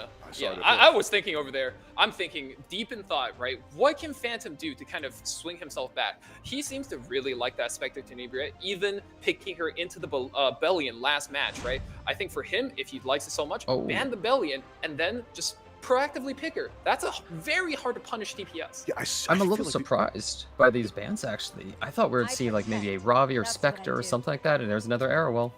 I think we're not seeing the Spectre Tenebria ban because, as I was saying before, and when we were watching the matches before this tournament, ladies and gentlemen, Spectre Tenebria has a lot of fans. I mean, you pick her up for free for the Moonlight Blessings. She becomes a staple of your draft and a real key factor in some of these strategies in Golden Masters. I mean, she kills Abyss. Yeah, and I think we're seeing a repeat of last game. A Ravi as well as Mediator coming out. Almost immediately. So we're back on the ball's back on Phantom's court to play this, and I think he kind of identified one of the things that was a problem to him. Right, removes the AOL to enable his Landy as well as his SC Arrowell, but Bonds, I think, great identifier. He wants to play that Landy game, removes it immediately out of the game, and with that, Spectre Tenebria back on the board for him as well as early Last Rider. So this is actually a little bit interesting here because Last Rider Crow is pretty bad into Apocalypse Ravi overall, but since he has some shields, some Arrowell, it's alright, and also decent against Belian as well. So does that mean Phantom is just going to leave the Belian up since it's picked right here? because Spectre Tenebra is not that good into it. But with the Last Rider Crow, you might even be able to sacrifice it. But since he's not very good into Apocalypse Ravi, she has that injury. She doesn't really die to Last Rider Crow. She just keeps healing. It's a little bit risky. Phantom needs something really big here, I think, to just pull his team together here to be able to fight against Bongs, because Bongs is doing the same thing. No mitigation, just pick that Destina, and apparently he's just been so tanky, it's been working. Phantom maybe could go for like a really good support and another big carry. Maybe even someone like Remnant Violet, pretty good against Belian, not too risky against Apocalypse Ravi, no Aiden pick either. Possibly just go to the casino and just go full RNG. Yeah, I think Remnant Violet is a spectacular pick here. Speaking of spectacular picks, how do you feel about this Lionheart going into this left side draft? I mean, you know, I'm a big fan of Lionheart. She's coming up on the coin shop soon, and I can't be more excited to pick strays. But I'm still looking at her, and she's still going to be taking a place in this draft, and we're still sticking with the Rowana. I mean, if we're going to do that, we kind of need to leave the blind up. She's got to get some kind of value, and I didn't really see that value coming through in the last game, but I'm still excited to see that. I'm even more excited to see what the response from Bongs is. 3 seconds left on the clock. You can't think that hard. Reaches for it. It's Crow. Was that a mix-up? We saw AI Korea, and then we went to Blue Crow, yeah? I think it might actually be a decent idea just because Last Rider Crow rides into you, instantly Crow can S3 and kill that Lionheart Sarmia, because you do so much damage with the Aureus, and Last Rider Crow hits so hard, and with that mitigation taken out too, I think this Crow might just instantly take out the Lionheart Sarmia. And I think the Apocalypse Ravi ban actually was really good though, because he was probably expecting something like Spectre Tenebra to be taken out. So he didn't have any sort of way of actually dealing with it. Yeah. Well, we saw the A-Ravi, which was Jenazad's #1 fear for this LRK coming in, and the Belian's still up, going to be super battery charging him. He's going to be coming in with the bike every 2 seconds. I mean, that seems to me like a potential danger and something we should look forward to in this game. And I will say, right, Last Rider Crow, known beater of AoEs, but on the same vein, so is his RGB counterpart. Blue Crow is just as good into these AoE units, right? Look at that. Last Rider Crow goes in. Blue First Crow, counterattack is up, and you awoke one of the greatest threats in the game. But you know what that unit doesn't kill? She's hardly ever going to kill a Blue Crow. So I wonder if Phantom Prime here is just trying to burst down the Blue Crow, or if he's going to try to burst down the Destina instead, right? Those are all very high priority targets. Yeah, I mean, if Crow comes back with his own artifact, and if he gets Destina revived, we're going to see him on the battlefield more than anything else. And that's another counterattack with the Rowana here. Big CR push right into that Lionheart. Yeah, and she's going to let it swing. The hero herself appearing on the battlefield. One of my favorites, making her first appearance in the tourney so far. And then you can't make it up. I mean, it was to be expected, but I think, yes, we see taking a... Oh my goodness! Let it rain! Open up the doors, ladies and gentlemen! Counterattack after counterattack! Come on, raining down and through. Oh, Lord. Yeah, and, followed by this Rowana going to put up Revive buff. This is going to be his only defensive measure against that Blue Crow. As I was saying, right? Not only is Last Rider Crow good at beating AoE, so is Blue Crow. But Blue Crow Horse only kills 1 unit, and then after that, they revive. What do you do? What do you do? You push up a line, and you push S3, and you say, listen, all of you attack me. At least that's what you do if Unity wasn't, effect resistance wasn't such a threat. And, okay, well, never mind. Yeah, effect resistance, the biggest threat. Resistance. You think you were at a yard sale for this stuff. And speaking of which, where did Crow get the second bike already? Yep, with all those counterattacks and the CR push, he's going to steal the turn from the Blue Crow, bike again, and then boom, another counterattack from Rebellion, another steal turn. Oh my goodness. Why would you? It's absolute chaos on both sides. Crow's sitting out there on the bike. Be gone, Faker. He's talking to me. And with that, another counter attack. Belian, you're not helping! Oh, that you absolutely hate to see it. And this is what we wanted to see from Phantom. If you're going to counterpick that Bellion so hard, you're going to leave her up. And look at that. Suddenly, all the value comes flowing in, especially if she's going to be popping off every turn like this. Must be brave. Belian, we need to have a talk. We need to sit you down. You were not. I know you thought you were helping. I think your programming might be experiencing just the tiniest bit of a bug. And a third bike! These aren't free, you know. Maybe he won the tournament. Maybe he's got the Amazon coins to keep pumping these things out. Yeah, Like, how many bikes do you think you got with all those Amazon coins, bro? Oh, and that is going to be the first match. Maybe this is what Phantom needs. He needs that tempo. He needs the big game to claw his way back into this. He needs the enemy team to start throwing him everything he needs to win. Jenna, what did you see? Because What was that Belian doing? It was just throwing the match. I think that Phantom mixed up his draft last game and it wasn't doing so well, but the game we just had right there, that's exactly what he needed to do. The Rowana actually having a lot of use, the Last Rider crowd being so good against that Belian, so even though Spectre Tenebria is so vulnerable to Belian, Rowana and Last Rider crowd, invincible. And the Belian wasn't even on injury, so she was just counterattacking nonstop, and it's like, okay, sure, Yeah, keep doing it. that was exactly what he needed. That Last Rider crowd combined with the Rowana, it just gave Phantom Prime so much value. You can't overcome that much value. you can't overcome that much value. You can't overcome it easily. Honestly, I'm once again going to have to give a spez shook for that one. Every single one of those, I was terrified. I was holding myself in my seat. I was just like, come on, you can't. Five, And if five, I was six. bongs, I'd hold this one up, you know? That Bellion went a little too crazy there, and you hate to see it. You hate to see it, but what I'm not going to hate to see is the next exciting set of these matches. These bands are getting long, by the way, ladies and gentlemen. So let's all name off two by ourselves, AOL and Landy. Okay, ML Bologna as well as C. Lilius. Maybe Apocalypse Ravi or Spectre Tenebria or something like that being taken out. We meant the band's already on there, Jenna. Oh, But, sorry, hey, I I'm down to apologize. see that. I misunderstood. I was still Crescent thinking about Below. this. I'm gonna be honest. I was still thinking about the Spez Shook. Honestly. Hey, he's right, though. You're right, absolutely. Rowana and Apoc Ravi are out of there. We're not going to see that upkeep from Rowana, the revive buff, and everything else, all the value she was bringing last game. But we're going to see Airwall. I'm telling you, bro, I can't see. Every match, it's the cleaver in me, I swear to God. Yeah, Well, I mean, we hey, know what- we're in it for the you long can't haul. blame them. I can't blame them, but I can't say they're lame.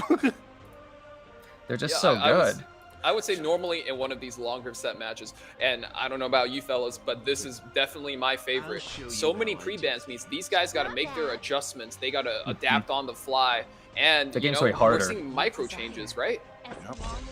Oh, okay. So this is kind of interesting. So Phantom is going for that same thing that we saw, and he got rid of the Apocalypse Ravi, which is the character that kind of just wrecks that Last Rider crowd. And they didn't have something like Airwell either. Are they going to perhaps go for another Rowana here? Because Rowana actually works perfectly, not onto the Blind, which we know is on counter, but also that Aiden, when she counterattacks, that's just feeding that Last Rider crowd even more, and the Rowana. And Last Rider crowd doesn't really care about fighting Aiden either. Well, the Rowana's banned, but ML's coming soon. Oh. Good identified by Bonds. Yeah. Yeah, Bong's getting rid of that, actually. Really smart idea. Yeah. You know, and I think this kind of shows that he's maybe one step ahead of his opponent, right? We get rid of that, and now both of these units are available to me, and now my opponent maybe stepping in a little bit of a landmine there. Yeah, I mean, it's the one hit wonder. He's got the answer. If you're going to come out and pick out some evasive targets, I mean, you're going to come out and you're going to get the men who hunts them down like a dog. Zahawk is going to be coming through, cutting down. And let me remind you, as hard as his S3 hits, you soul burn the S1. I don't think, as tanky as Arrow is, not too many turns are going to help survive that Spirit Eye. Jenazad, Spirit Eye. That is an interesting pick right there. You don't really see that all that often. I think that the Aiden pick really isn't that helpful for his team, looking how Phantom responded to it, but that's pretty interesting. The one downside is she has to be crit, and Last Rider crowd doesn't really crit. Spectre Tenebria can't be countered, and this Emil Quirk probably isn't going to be critting either. So even though she will be able to bring back the team, which is amazing, I wonder if she's actually going to be taken out a little bit too easily, possibly. Yeah, most definitely. Once we get through that passive, once we chip away at enough HP to finally circumvent it and get her done with, she might be out of the game for good, because additional damage is her threat. And we might have to see something like that coming out on right side, either something additional damage to maybe threaten it a little bit. Speaking of additional damage, Senya taken away by Bongs, that is one of the biggest counter to Spirit Eye Celine. And, you know, on top of that, picking it into Mediator might not be a good idea, but I do notice this pattern of Bonds, taking away one unit he wants to play and then taking away one of their hardest counters. I like that strategy. Yeah, speaking of what I like to see Lionheart Sermia once again. She did a lot in that last game, and if you get unlucky, if you don't spin the right wheel, then she might be spinning your team for days, cornering them out, putting them down. Spirit Eye banned on the left side. Last Rider Crow, you did way too much last game, and nobody's going to sell him cars after that last game. I mean, he threw 3 bikes into the wall. What does your insurance look like after that one, buddy? But yeah, he's a bad he's not gonna be premium making now. it. Yeah, ultra premium, especially in California out here. I've seen how you people. That's crazy. All right, pushing up the other key DPS here, Spectre Tenebria. Before we're going in and locking eyes with the lovely lady over there, Auden, listen, we can't have you here. Yep, Symbol of Unity, you know that's a hit, and on a hit, ooh, barely missing the kill, but Spectre Tenebria getting pushed up with the attack buff. Yeah, even though he missed the kill, that's still a lot of injury, so that's going to be decreasing a little bit of the effectiveness that we're going to be seeing here. Okay. Very respectful S1 by Phantom Prime. You know, not risking that counter attack just in case he misses the kill. Yep, definitely. Now, Arrowell's up. She's got a choice. I think the choice is pretty obvious, but ooh, going for the buffs there doesn't quite take the invincibility, but does take the immunity. I actually think that's quite a respectful hold. He's waiting out this Mediator S3, and once that S3 goes out, the next time this SE Arrowell gets a turn, she's going to be slamming it down hard. Yep. Speaking of slamming it down hard, we've got Senya. Now, I believe I spotted her on the Gab artifact earlier. I was doing some investigation, so that's what we can expect out of her EE there. We're not going to see it just yet, obviously, because the conditions aren't right, but when she does, she will be hitting. I can guarantee you that, folks. And very, very patient play coming out from Bongs. Not dropping the S3, not putting up the counter stance, not awakening that Lionheart. So very patient play. But I wonder, you know, are you playing a little bit too slow into a Spectre Tenebria, into a Zahhak? These are very aggressive heroes. They aim to end the game as soon as possible. And look at that. No procs coming for the Bellion. Did Bond skip every single ultimate on the left there? Yeah. I think we had a little chat. Another trial to overcome. Last time. We're like, listen. Don't you ever do that to me again. We do not need a repeat of what we saw before. But with that out of the way, Undyne Arrowell is going to be taking her turn here. And as you said before, now that the buffs from Mediator are out, the strip is coming down. Let's see it. Stripped and stunned. Now we just have to pray we don't counter attack once again, because that will wake her back up. She's asleep for now. For the stun actually lands on the Senya. Ooh, you hate to see it. That means the Senya is going to be losing 2 turns. And now, with every single immunity gone for Phantom Prime, the Senya can't even pop off. Absolutely. I'm starting to look at this and I'm starting to wonder, is Senya getting to go to show any of what she's capable of in this game? Yeah, Phantom definitely capitalizing on that stun, pushing damage onto that Senya, as well as fishing for that Hopeless Ritual Sword proc. I said it before, but that S1 on Zahhak is strong, and it's pretty much put Senya in a no-wins position. I mean, even if she does get her S3, how many counters is she going to be able to hold on to? Speaking of which, hold on. It's not over. It's far from over. We got the proc on the lovely lady herself, and she's ready to let it rip. I mean, a dangerous situation, but an even worse one now. Okay, but that saving grace is coming in for Bonds. Bellion taking a big turn, crit chance buff. You know it's going to hit hard. Big hit coming in, drops the Spectre Tenebria, provokes the Zahhak, as well as the Lionheart. That's huge. That is absolutely huge. The game is swinging back in the favor of left side. Mediator's going up. He's got to think hard about this. Yep, S3 comes up. It's going to clear out those debuffs. It's going to put back that attack buff. Zahhak is ready. Eyes are set. He's going to have to slam down hard, but not before giving his leading lady a little bit of help, pushing her up on the CR bar. Let's see it. She's a defense scaling character, but that attack is going to help. Now, who is this Zahhak going to slam?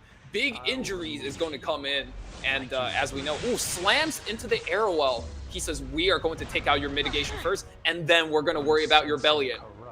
Yeah, the invincibility here is also going to help, protecting him from the shade for a little bit of a turn, and also the defense buff with the barrier. This team might not look like it has all the HP in the world, but it's tankier than you might imagine. And we see that's the strength of the Mediator, right? Reaches in, grabs that defense buff, and You gotta now... pray for 50% here. Oh, the I resistance! told you. The buffs are gone, but the lady is not stunned. She's not even impressed. She's going to be ripping out the S3. Let's see the damage. And don't forget, with the mitigation. No, not with the mitigation gone. Airwell stands strong. We're going to have to spend the follow-up S1. And we're getting it once again, the counterattack. It's far from over, but is it really? This Belian, I mean, she's a much better character to put into a position of bringing it back at this stage. The media attack tower. down, but the extra attack, and we're gonna miss kill by just a slim margin. Okay, we're still gonna hit. That symbol of unity is going to stay strong. Good pick on the Zahhak. We're pushing up Our Lady here once again. Let it rip. I mean, it's gonna be coming back to hurt every single time.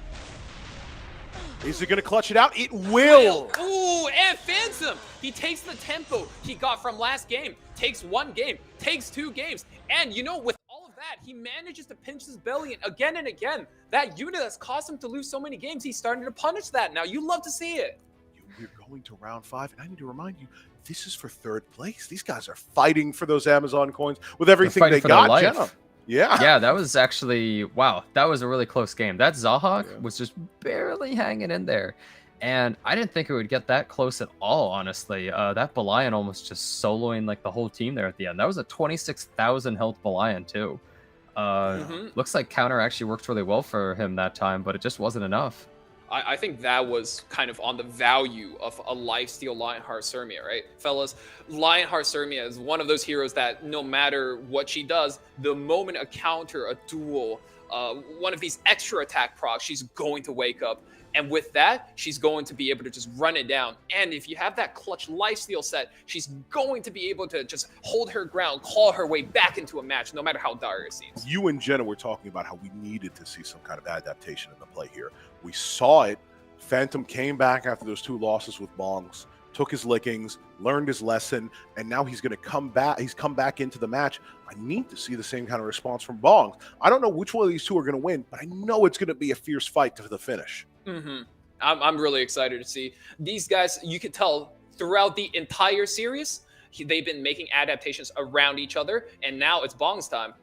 It's both of their time to shine. We're getting into this last match, and the ban list is long as it could possibly get. Let's go over it once again. Apoc Ravi, Zio, Lone Crescent Bologna, and AOL. On the left side is Landy, Conqueror Lilius, Lua, and Rowana. And we're going to see 2 more in addition to this. As I said earlier, you got to run your pockets deep and find those picks that you use when you're in need, when the hour is long and the day has been hard on you. These are the characters you pick, and these are the characters banned. It's going to be Lionheart Sirmia, and it's going to be Senya.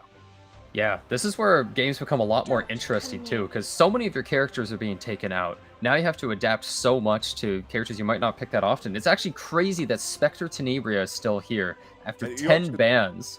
And I think it's also going to be crazy because I know Arrowell's coming. Ladies and gentlemen, yep, your favorite character. Yeah, she's also I know you love strong. him. But also, good idea to pick the bike guy right there, Last Rider Crowd, because he's really good into Spectre Tenebria. He does a majority of her health bar just instantly at the start of the match. Not only are they good together, right? You want to pick this Last Rider Crowd away from the Spectre Tenebria. On top of that, like you said, AoE damage is great reach. And with that, Phantom's looking like he has a really good defensive opening. We still have Seeing the Aiden come out again too. I'm not really sure about this pick though into the Last Rider Crowd. It's a little bit risky, and you still have stuff like, well, the Zahhak we saw before, but Briarwitch Asteria still out too. I feel like there's still a lot of ways to fight it, and Last Rider Crowd and Airwell don't really care too much about Aiden overall. These tanky units just shrug off that S2, and you know, because they're tanky, they can survive. That 1 turn of invincibility that Aiden buys for these from these tanky units really doesn't mean a whole lot. Yeah, I don't think it's going to play out too well. She's got an advantage against dark units, but even though we've been running the Wallet Warrior game, right side does not have any dark units up yet. So, I mean, it's a place, but we've seen things play off before. I mean, how many times did we see Last Rider Crowd go up and then the Belian pick come out later? And that definitely added value to those kinds of characters. Oh, Alencia coming out. That's actually pretty interesting. I think that, I mean, keep in mind, this is Golden Master Games. They might be missing some of the units that are important, so they might not always be able to pick everything that they want to. But the Zaha coming out to take out that Aiden, I think, is a great idea. Yeah, he's, once again, you blow the dog whistle, you know, your main man's coming out on the hunt. You took out a unit with evasion, you're most likely going to see it's a Hawk coming out on the other side as well. Yeah, this is where something like Briar Witch's area would actually be completely perfect as well. If you're able to take them, they beat Destina, they're good against the Spectre Tenebria with that area damage and the Aiden, it would just be absolutely perfect. Yep, Destina coming out, and once again, you're looking to stabilize versus this Last Rider crowd, and again, the Spirit Eye Celine. Now, both of the main DPS units from Phantom will take advantage of crit chance, so Spirit Eye Celine is going to actually be a much better pick this game than last game. Yeah, absolutely. As we said before, we got the Symbol of Unity on Sahak. That was providing a lot of value in that last game. The artifact choices are something I want to keep note of as we go in there before. I know you're a little bit surprised by the Durandal on the Conqueror Lilius earlier, so I think a lot of that is going to come down to artifact play. And speaking of which, there's only one artifact to run on that last lady. Star of the Deep on Summertime Iceria. Yeah, that's an interesting pick if I've ever seen one. Normally, you pick her with a cleave comp, but in this particular case, she's just going to be picked by what looks like a standalone unit. Yeah, this is pretty crazy, actually. Oh, continue, Divine? No, I was going to say, once again, Crow could not get that premium insurance. He cannot afford any more of these bikes he seems to be throwing away. And Spectre Tenebria is going to also be banned out as well. It's going to be an interesting match. Yeah, we actually have the Zahak even being outsped by this Mediator Choleric, and Summertime Iceria going first is not all that amazing since they kind of need an AoE to actually be able to do much. They might just go into the Celine to try and take her out, and they do land the bomb. Strips of buff, bomb number 1. That's bomb number 1. How many bombs do you think we're going to get? Well, so far considering he has no souls, right? It's just 1 for now, but we're going to be able to blow up that Spirit Eye. Big move, right? Now that she's blown up. Yeah, we talked about before. We're going to actually get the counter attack from the Auden before, but not before that extra damage, as we talked about before, coming in afterwards, denying a bit of the passive. Speaking of denial, I mean, if you were sent home by one of those, what do you even tell you? Yeah, and the Aiden, right? CR cuts 20% push, actually steals the turn from Zahak, and now it's her turn to kill her, the guy that normally kills her. Yeah, absolutely. No hunting for you today. Swiper, no swiping. Absolutely denied, taken out, and put down as the enemy is put out of commission. Speaking of which, somebody's got to come back because they've got some words to say. Spirit Eye Celine is going to be making a little bit of a reappearance here in a second, folks. There she is. Really good counter picks from Phantom, but I'm not quite sure he accounted for that Destina. That Destina just holds so much power right there. Absolutely. Now, I wanted to hear your opinion about this before, Jenna, but we brought in the Spirit Eye. She got taken out, and it looks like she's taken out again. Not the most value, I'd say. What do you think? Yeah, I don't think that character was really all the best picker. Oh my god, wait, Alencia actually hitting that is pretty huge on that unit. That's a huge turn right there. Spirit Eye Celine is just too hard to use. Almost no one's really able to utilize that. Into the Cease areas too! Yeah, the only one standing strong, of course, is Destina. She comes with her own personal buff that's increasing effect resistance for those first opening turns by 60%. It's been clutch in many of the occasions thus far and has allowed her to do her job, but it's not going to allow her to save Aiden from this. 3 in a row.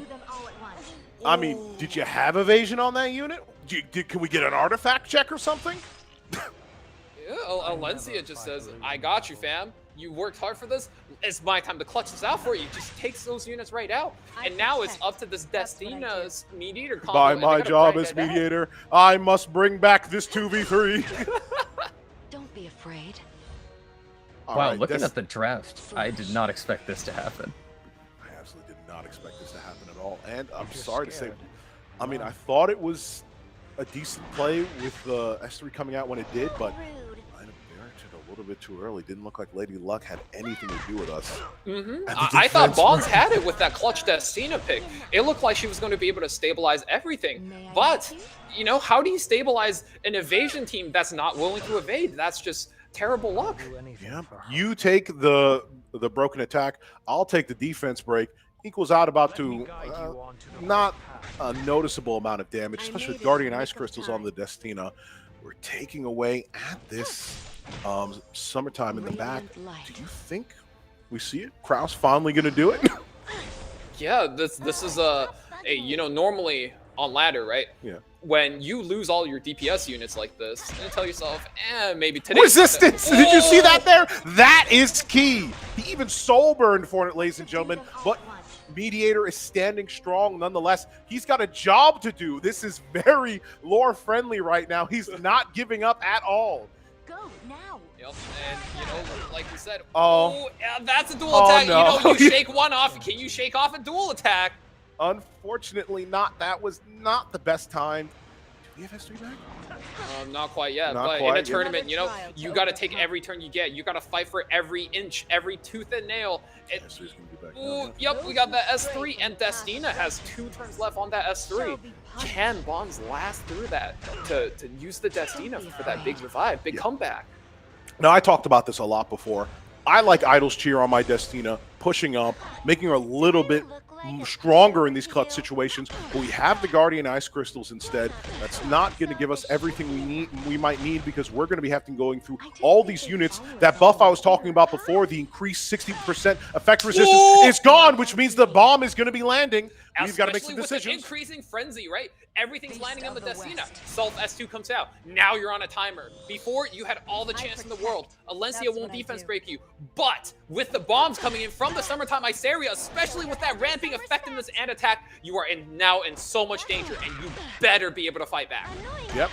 We've got the follow-up, even though the defense break was resisted, and the injury is also piling up, just as a notice. Even if she does get to pop this S3, she's not going to be living too long afterwards. Another bomb, another ticking time clock has been enabled, but the S3 comes through. And you know what's up? I'm going to predict a big turn coming up here. This is going to be foreshadowed.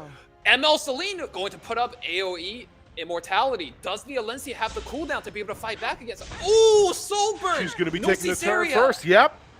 I was about to say, those souls have got to been in clutch. We've been holding them on to them for a long time. We said this might not have been the most effective pick at the beginning of the game, but boy, were we wrong. I'm not even ashamed to say it. She's made and turned around the situation in just the kind of way where, oh no. Yeah, okay. We thought this was we thought this was an evasion comp. We thought this was an aggressive thief comp. But all along, this was a double revive comp. And he just buried that landmine, waited 5 frenzies, and boom, Phantom Prime walks right into it. I'm excited, and it's going to come down to this. This is really the determining factor right here, ladies and gentlemen. Alencia's turn right here is going to swing things left or right. Come on. You've got to make a choice here. Yep, you got to do what you got to do. Ooh, it hits again! No way! She's never missed on this Aiden before. There is no way you're betting, gambling. Oh, there's no way you survive that as well. Coming back and killing. Oh my god! What a turn of events! Spiritual energy here. Celine is standing pretty tall. GG comes out. Holy! Yep. Oh my god! And Bonds, that's our 3rd place winner for the Amazon Commanders. Winning 10,000 Amazon coins, winning so much. And you know, Bongs, if you meet me, I got something for you as well. We got to start getting you on some lottery tickets, because man, oh man, that was a game hit. That was pretty crazy. Against all odds too. Yeah, I'm losing my voice a little bit. That was only 3rd place. That was only 3rd. Yeah. Really, really close. Yeah. That Aiden too, not very useful, but that was crazy. She was that not the the savior. Yeah, the Celine was just the backup. Like, she dies at the beginning, she's just laying in wait for her time to shine, and she really clutched it out at the very end there. That was a big turnaround. It seemed like, well, Destina's going to revive people, but where they are on the turn bar, are they actually going to be able to do anything? Like, is he going to get a chance? And well, it completely turned the whole match around. It was so close. He really was patient with his Destina. Such a good idea. And that double revive absolutely coming in clutch. And I think that should be the #1 priority for every single player who aspire to, play this Destina playstyle, right? When you lose a unit, you got to count your CR bar. You got to remember which unit is at the top of my CR bar, which unit is in the middle, which unit is in the back. And with that information, you have to decide, okay, this is the turn. I got to pop the revive. oh, maybe, hey, my opponent's about to steal my turn. I wait for next turn. And I think Bonds did a great job absolutely making it to that last bit of turn where he must have popped it. And with that, he came back. We saw the adaptation. We saw the strategy. We always say Epic 7 play the anime, but can you feel the anime moment of Spirit Eye Celine being taken out and coming in last episode, last second, the memory of your father running deep as you come in and you enable yourself striking back at the enemy? That is how dare you hurt my friends, and then comes in and absolutely. But if you were excited for that game, hold on to your pants, ladies and gentlemen, because we still have the finals to get through. Yep. We're going to be once again showing you the brackets up here. We've only got one place left to go, and that's grand finals, everybody. We're going to be seeing our last two players fighting it out. Saving Jay, Tiny Trex. I mean, I'm not here to place favorites unless you start playing Cleve, and then you're my favorite. Well, like Saving Jay there. Okay, yeah, man. But I'm just saying, subtly, I might have some bark in the game, but that is what it is. So we're going to be getting straight into it. The action's going to be hot and clean. Remember, we don't have to deal with this incredibly long list of bands, but we're still doing a best of 5. We're going to keep it nice, hot, and exciting for you in this last game. Let's get to it. Let's get in it, as I always like to say. Lots of a big mess that's going to be coming down here. Remember, we've got the strategies on deck. We got Cleve. We've seen a lot of tank down from these players. We've also seen some desperate but also innovative strategies coming out when we get to these, 3, 4, 5, 6, 7, 8 games. I'm excited to see them. So let's see this game. Well, both of them played really well in their games, so I'm actually pretty interested to see how they're gonna adapt to each other, because we know how Saving Jay is gonna play, right? Yeah. This guy is really aggressive. But I wonder if T-Rex is going to try to match that aggression, slow down, maybe just have some special tricks to fight against the high-speed Cleve kind of setup. Mm-hmm. And, just kind of looking at their ranks from the get-go, I would say outside of, I think, one match, like Saving Jay won his pretty convincingly, but that's just what Cleve looks like, right? Tiny T-Rex, he's the higher ranked player. He's going to have slightly more ladder experience coming to this, and he's done his homework. He pre-bans that closer Charles that Saving Jay has been picking almost every match. Yeah, I mean, you also got to ban the Lionheart, especially if you don't want to deal with it, you don't have it yourself. That's a unit you want to see gone as soon as possible. But what's not going to be gone anytime soon is Arrowell, no matter how much I complain about it. Yeah. My favorite indeed. I think that's also the favorite of any player who's, one, not cleaving, and 2, knows they're probably getting cleaved. She's going to be bringing the most amount of mitigation with that escort buff, right? Mitigation being anything that can take damage for your team, And normally you get that with the Aureus, but with the escort, she's going to be absorbing a lot of damage. I mean, speaking of damage, who cares about it? You got Ran running in deep. In his skin, by the way. And if he can, he's going to strip that escort buff. Hopefully, yeah, yes. The thing is, though, look at what T-Rex banned. It was the closer Charles, right? That probably means they're going for some stuff like Aiden and things. So they're scared of not being able to counterattack here. So they might go for like the Lion and Aiden. And Karina's a great character. The only issue could possibly be something like Politis coming out of the left side. But you see that high F-res that Tiny T-Rex is going for, just like last time. Saving Jay is going to need a book for this Ran to actually be able to do anything. Speaking of book, there's one with Politis, and on top of that, Politis is going to be a soft counter. When we say soft counter, she doesn't immediately beat her, but she'll have some favorable mechanics towards that Karina, despite being a fire unit into a water unit. Yeah, definitely. We've been seeing a lot of this revive stuff with the Maid, with the Destina. I haven't seen a Briar Witch yet. Might be about time for a pick. Oh. You know what? Wow. I learned from the best, Jenazad. Thank you for helping me out. Wow, that's very interesting. You called it pre-recorded? There's the Aiden pick, and you called that? Edward at the end. Interesting. I was really expecting something like a Belian to come out to prevent that book from being all that useful and maybe cause some counterattacks, but this is very different. I think the Edward and Aiden they're going for so much like counterattack stuff here that it's going to be really strong. The only problem might be, I guess, if Karina procs, this Politis is going to be able to make it so she doesn't really push that much, do a bunch of damage. Never mind. Actually goes for the... Wow. I'm personally a Operator. fan of the Edward just because the first 4 units on Saving Jay's team all run debuffs. Only thing I'm not a fan of is that Aiden pick, but as you might predict with that Aiden pick, Briarwitch gets sent out of here. Now, we gotta have a talk with Aiden real quick. If you want to have the title of Savior, especially with the events of Episode 4, you got to actually dodge a couple of times to be worthy of it. So hopefully we see a little bit of a different performance here in this next game. And we're going to see it real quick because, you know, Ran is here, and as I like to say, he's about to run them pockets. Yeah, ooh, Ran going to prep his swords, and we'll see if he decides to go with the soul burn this time. Oh, RNL. Hold on now, 23-11 alert. We're about to have that coming up. He knows he procced it, so he's going to get 1 extra S1 swing. That's a lot of damage if you land those defense breaks. So, knowing that, does he goes for the guaranteed soul burn, and let's see it. Yes, the Auden actually dodges, but the soul burn enables the defense break on the rest of that team. Strips the escort now. Hold on. Counter. Counter. Balls come in. Yep, you got to remember, he's going to get this extra turn here. Defense break, 80% done. His S1 also penetrates by at least 20%. I mean, this is pretty much pure damage coming on, and it's going on to the maid. Ooh, yep, whip it. Goes onto the maid. Politis procs. That's a soft counter we're talking about. Politis is going to get pushed up. Maid's gone. No revives. I want to let you know, I don't know what it is, what miracle this man prayed on, but that operator is hanging on the slimmest of threads. I mean, it's not much, but is it enough? It's definitely enough, because what do you see there on the back on her? That's a barrier, but I mean, do you really want to swing that onto a unit that's going to CR cut? I think maybe he just wants to, ooh, yep, go for an S1 there. Very intelligent save. And, you know, he's going to guarantee himself that turn, bomb the Aiden, and then now he's going to run that detonate. He's going to run that detonate, and it's going to hurt, you know, defense buff, pretty much counteracted by the defense break as well. Let's see what the damage looks like. It's ripping, it's a roaring, it's destroyed our savior, and there's only one woman left standing strong with the counterattack, actually. Follow-up damage by Rocket Punch, but it's not going to be that much.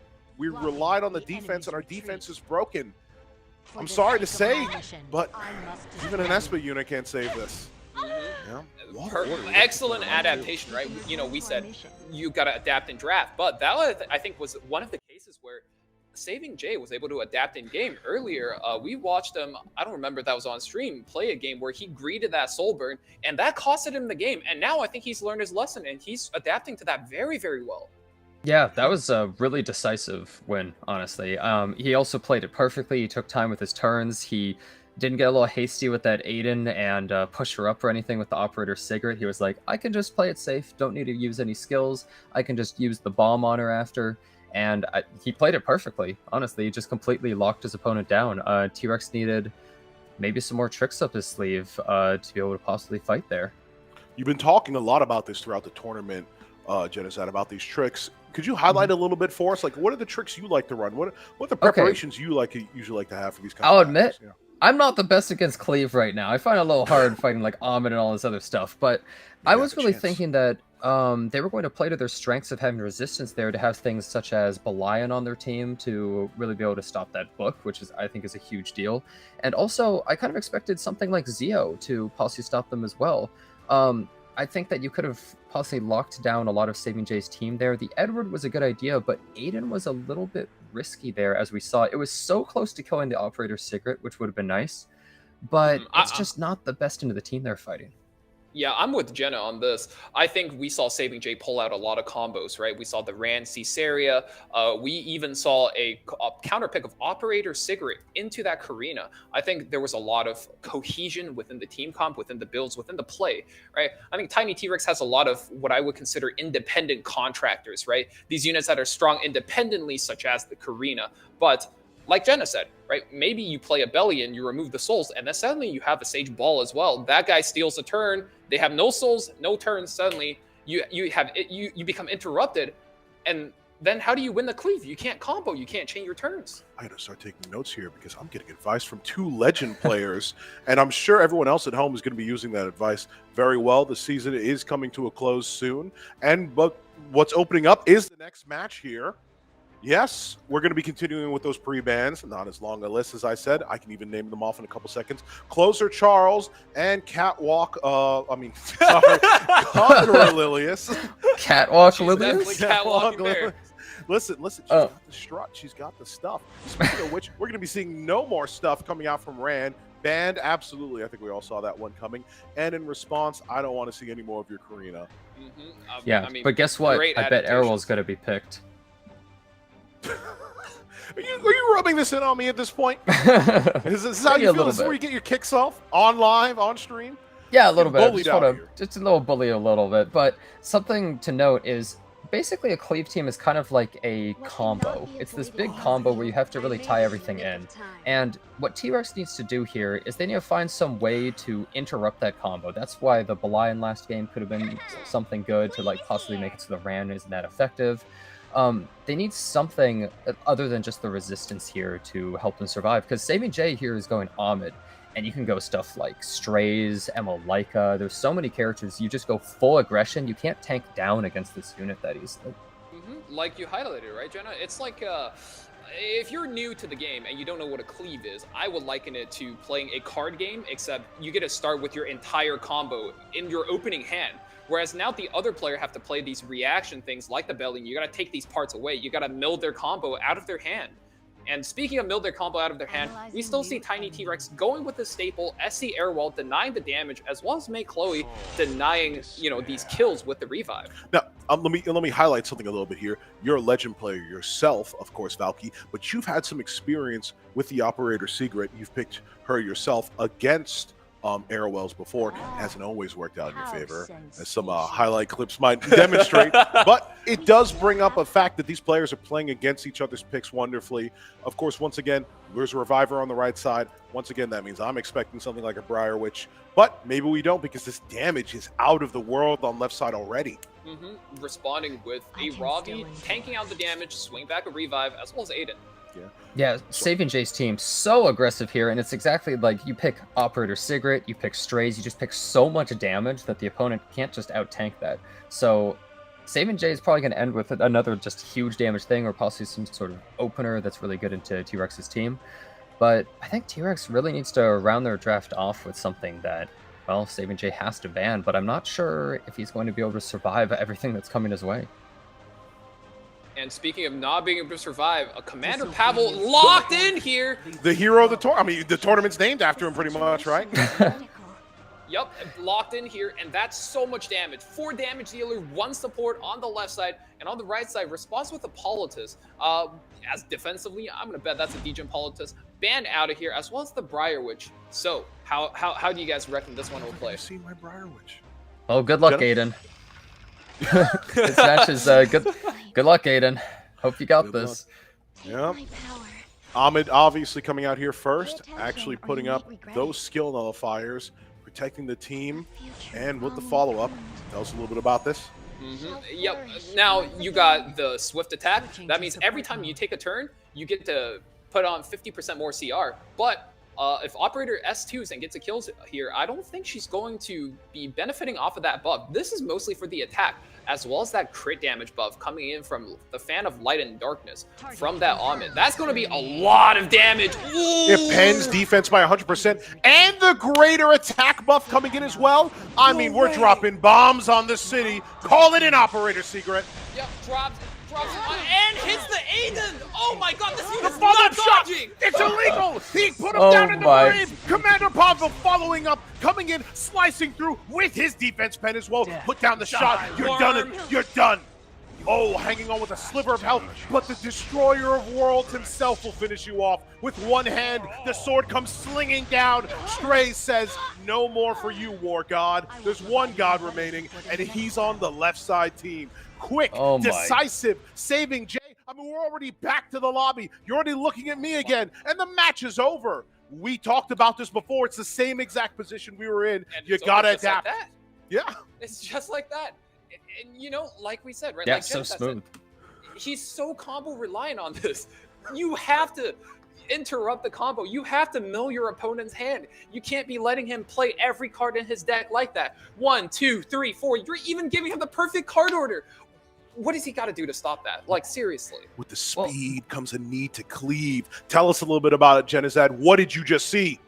Well, I was just going to say, normally in tournaments, it's not that easy to just keep cleaving your opponent, because your opponent will one, they expect it, especially since he saw the match before, right? But also, like, you can just ban out some of the really important combo pieces, but Saving Jay is just like, I'll just do it again. And in this third match, he just might be like, I'm going to do it again too. Like, you can't stop me. He's so far up, and also the mental of it is T-Rex is probably feeling pretty bad after getting cleaved just so explosively like that twice in a row, right? Yeah, especially I think having a game where you lost that takes even shorter time than the draft, it's quite demoralizing. So generally in tournaments, Feels like, why am I here? These guys do? Yeah, what would you recommend these guys do to be able to, you know, kind of just like pat yourself on the face a little bit and come back into this match? I mean, they have to be careful of being too scared. Like, if you just do something, let's say you first pick Politis, right? Then your opponent goes, okay, maybe I won't cleave. Maybe I'll just go a little slower. They pick a Robbie and that kind of stuff. So you have to pick something that is good in both situations. Maybe like, I don't know, someone like Aiden, for instance. But you need to make sure you see your opponent going for that cleave, and then you have to pick stuff like Sage Balances On, Zio, all that kind of stuff. But we don't know how many of these tools that Tiny T-Rex actually has prepared for this tournament, keep in mind. Yeah, we talked about it before the tournament started, but Jenna, I've always talked about this theory of you need to take risks. Tournaments are all about risk management. You can't go in against the strongest opponents and just expect to take no risk. But you also, so you have to accept some of it, but you can't be playing foolishly. It's a balancing game between those two things. If and you coming in and finding that balance, that'll enable you to go forward. Yeah. If you only play safe, you might just keep losing, honestly. You have to take a risk and do something that might be outside your comfort zone, especially when you're down so much. Yep. And with that, we're going to be going into hopefully what is not the final match. I want to see Tiny T-Rex make a comeback here, show us a little bit of that bite, and come back and take us for a ride. He needs to be able to stop Saving Jay here. Saving Jay is on match point. He has, you know, this very solid playstyle, but is it time for him to make a change? Is it time for him to adapt? It's worked out for him so far. He's, you know, was punching down, right? He was very handedly beating a lot of other players. And speaking of which, is he going to be handedly be able to come back? Let's come back right into the draft. Yes. Now, once again, I'll run through them real quick. We've got Closer Charles and Ran already banned, and AI Karina, and once again, Conqueror Lilius. I'm going to say Catwalk. Once again, on those sides, we're going to see more of these options take away from the player. Is this going to be the breaking point where enough cleave options are taken away to make Saving Jay, you know, kind of change his approach up? Or is this going to finally take away the last response Tiny T-Rex had in mind? The Operator's Secret is gone. Now, that's a fast opener who can do damage, kind of take the place, reclaim the game. But Saving Jay has the icon of another such hero that might be able to fill the void. Just want to put that up for now. Are we going to see a Ahmed first pick, possibly? Oh, wow. We're going to see an Ahmed. Are we going to see an Airwell in response? You take the boyfriend out, the girlfriend comes in, and Ahmed is really scary. Nope. This character, they did take away the Operator's Secret this time, but like, you have to find some way to fight this. Maybe T-Rex isn't confident in their speed or anything either, but like, you can't just tank up against this unit. I can't stress that enough. It's just not possible. If you try to just say, oh, I have a bunch of units that have like 20-something thousand health, you're just going to get blown up. Even with the Operator's Secret gone, there's just too much damage. And even if you're not the fastest player in this scenario, you kind of have to recognize, Ahmed, that's not the fastest unit in the game. If you just throw together, you know, if you don't have these cutter units like you mentioned, right, like the Sage Ball, like the Zio, what if we just throw our gear, our fastest gear, on something like a Payra? That's going to be able to outspeed Ahmed unless there's an egregious gear gap, and just apply Unbuffable, which I think is so important versus this draft. I've said it before and I'll say it again. If you bring out the Reviver, the Briar Witch will be coming out of the house. And I want to also note, she's been getting banned left and right. And that's also due in part to the fact that right side seems very comfortable with the Savior Auden. And she also is obviously, with that increased hit chance, denying a lot of her value. So I don't know if we'll see her last in this draft either. That's not something I expected to see at all. Oh, Blue Kisei. Kisei. It looks like those speed options we were talking about do run deep after all. Yeah, this is probably one of those slower Kiseis too that you run with Ahmed, where you just cut a lot of that speed you normally would go for, just go so much damage so that Ahmed pushes her and she can just blow up an entire team. She just takes 2 turns right away, S3 straight into S2 and just wipes them. But the Politis, good pick here. I think that we need to see something like that into Ahmed right away. Ahmed is just so scary, and now that Saving Jay is committed to their aggressive team, something like that is a lot safer to actually pick. As you mentioned, big fan of the Politis, but I'm not so much a fan of that A Ravi pick. I think A Ravi pick in this sense, you don't get that S3 revive off of your Soul Exchange Deliverance because of Briarwitch, right? Briarwitch has a passive that blocks all revives. So May Chloe here doesn't feel good. A Ravi doesn't feel good. And especially, even if you ban her, right? Blue Kisei is going to be able to reset her. Yeah, I don't feel good because someone just showed up, and that's Strays knocking on the door. He finished the last game, didn't get to do as much, but clearly with the A Ravi on the right side, he's going to have C value. And we actually take the Savior Auden as well, so we won't be seeing that on right side either. Savior Auden is one of those flexible picks here that not only, can you finish something, right? Finish the A Ravi, but also you take it away from your opponent. I mean, we saw what Aiden did last time, though, which was get hit, 3 to 4 times in a row and explode. Ooh, so, I mean, provided she gets a turn, she's going to get a lot of value out of that invulnerability for the team and just so much damage. But T-Rex going for the Bologna, which we saw versus some of these aggressive teams, but I think that Politis is going to get banned, and I'm not sure if he really has enough to survive. I'm confident that Politis is getting banned. Yep, exactly the bans I thought we were going to be seeing. The Briarwitch never getting to see the light of day, suddenly locked up back in her castle, and Politis is going to also be there. Yep. Okay. Let's see it. Jenna, stick with us. This is going to be it. I think this is the turning point. Either the tournament ends here or we finally see right side make the play they need to start their comeback. I think that this Ahmed is really scary, and let's see the damage of this Kisei. No crit damage from the Ahmed, but let's see how much she puts out just with this S3. This will help us gauge how much that S2 is going to do. Yeah, this is going to hurt. Ooh, yeah, even with a low roll on the Fan of Light and Dark, chunks the ML Bologna by, 70%, puts herself in stealth, prepping herself right there for another turn because of that swift action. And she's still ready for the next turn. Doesn't even bother. Yeah. Something to note too is he has so much survivability on the left side. He's got an invulnerability from Strays and invulnerability from Aiden for the whole team, invisibility, skill nullifier. Half the team just gone right there. Yep, and A Ravi, as much as you want to hit S3, it's not going to bring anyone back at all. There's only one lady who could do that job at that point, and that is the Queen herself. Super May Chloe's here, swings that hammer into the ground, rings that VIP bell, brings back both Bologna and that SC Airwall. Airwall getting the turn, actually, really nice. And she's going for the strip on the Strays. If we get this immortality. Oh! You resist the stun? God. That's terrible. That's going to be a huge strip. This is... That is so unfortunate. T-Rex was finally fighting back,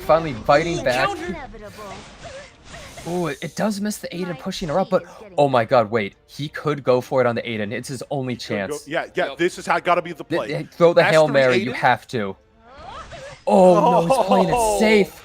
No, you can't play safe in this kind of situation. You have to go for it. You have to say, there's a 30% chance I win, and I have to bank everything on that. You can't just sit around and be like, oh, well, maybe I'll get another turn.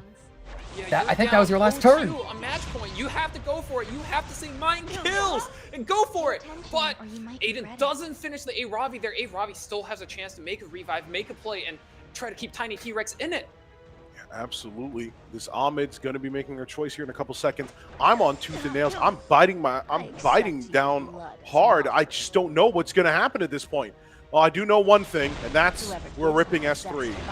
Big swing. Big swing. The guaranteed target to kill. Yep, she's not going to get that second round of rotation. Very short cooldowns for a very aggressive hero, but she won't be getting it. Yes, and the counterattack is now coming out. Bologna batting back. To this. Yeah. Yeah, the Bologna was actually reset before. I was wrong about that. Oh. Okay. A pause coming out. A little bit of a pause here. Looks like somebody heard about the tension. Yeah, somebody heard about the tension I'm feeling, and they decided, let's keep everyone on edge instead. Listen, Left side came in with the cleave. It came in hard, but I'm still seeing 4 units up on right, and that is scary for that. Once again, we're coming back into the game. We've got to make our pick. We don't have any cooldowns. It's just going to be an S1, but an S1 that can defense break, and that will be decisive. We'll have to see the artifact choice. I mean, the defense break doesn't even matter if you just kill him. Hey, keep in mind, there is now a stealth buff on that blue Kisei. Windrider coming in clutch, and she's got an Aiden in front of her. Will this Aiden dodge? That is going to be the question of this match, and maybe even this set. The dodge does come out. Take her out? We've come back to Kisei herself. We see the soul burn. We want it. Not enough. Not enough. How sensational. I mean, the target is obvious, but does it kill? Yes, it does. Aiden is now standing alone. Aiden's got she doesn't have her S3 up yet. On her S3. 2 turns. She does have her own counter. Oh, does take it out. Now this is a maid solo versus an Aiden. The maid miracle needs to stun. Oh. Counterattack is coming out. Now we got to talk a little bit about this. We're waiting for Auden to come back. She's going to be coming back quick. We need to hit, and we need a stun here if we want to survive. We get the hit. We're not lucky enough to get the stun. Oh, he bows out. I mean, with the damage it did last time, and the penetration on the S3 coming in here, it's obvious. GG comes out. Yes. Yeah. Oh, that was so close. It really just came down to Aiden actually being able to get some evasion in there, and actually she did it. And congratulations to saving Jay. Absolutely, with a clean sweep coming in, 3 direct wins back to back. The last one had us on our nails, but it definitely was not only well-deserved, it was exciting, it was emotional, and I felt it every way through that match. GG, well played. These players obviously have respect for each other, and when you're at the top of your game, of course you do. It was an amazing match. What do you guys think? And saving Jay, he's the champion of the first Amazon Commanders Cup, and I think that was a very convincing draft. There were a few drafts that, you know, this is supposed to be for the newer players getting into the game that he made, I would even say, was a textbook example of how to counter these anti-cleave units. He countered his counter. He punished the punishers that were supposed to get him, and I think he did a great job. Jenna, yeah, what do you got to say? I mean, that was great. He did such a good job. I think that Tiny T-Rex actually, they were doing really well in that third match. They just needed to do it a little bit sooner, and they could have known what they needed to do and adapt to saving Jay a little bit earlier in the draft, because by the third match, it was too little too late, unfortunately. But at least they fought back in the last one. They did pretty well.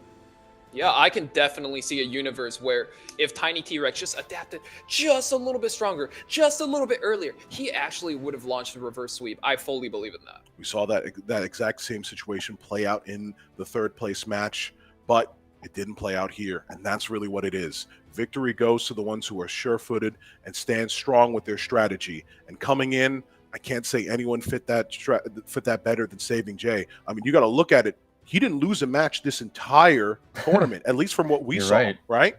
5 straight wins. So that takes more than what I got. I mean, if we got if we got an upcoming legend player, I think he's right there on the screen right there. But that's the tournament, ladies and gentlemen. Once again, the win goes to Saving Jay. Second place heading out to Tiny Trex. They both played their best, but that's pretty much the game. Ladies and gentlemen, just as a reminder here, Saving Jay has just pocketed themselves 50,000 Amazon coins. And in addition to that, a Fire HD tablet from Amazon.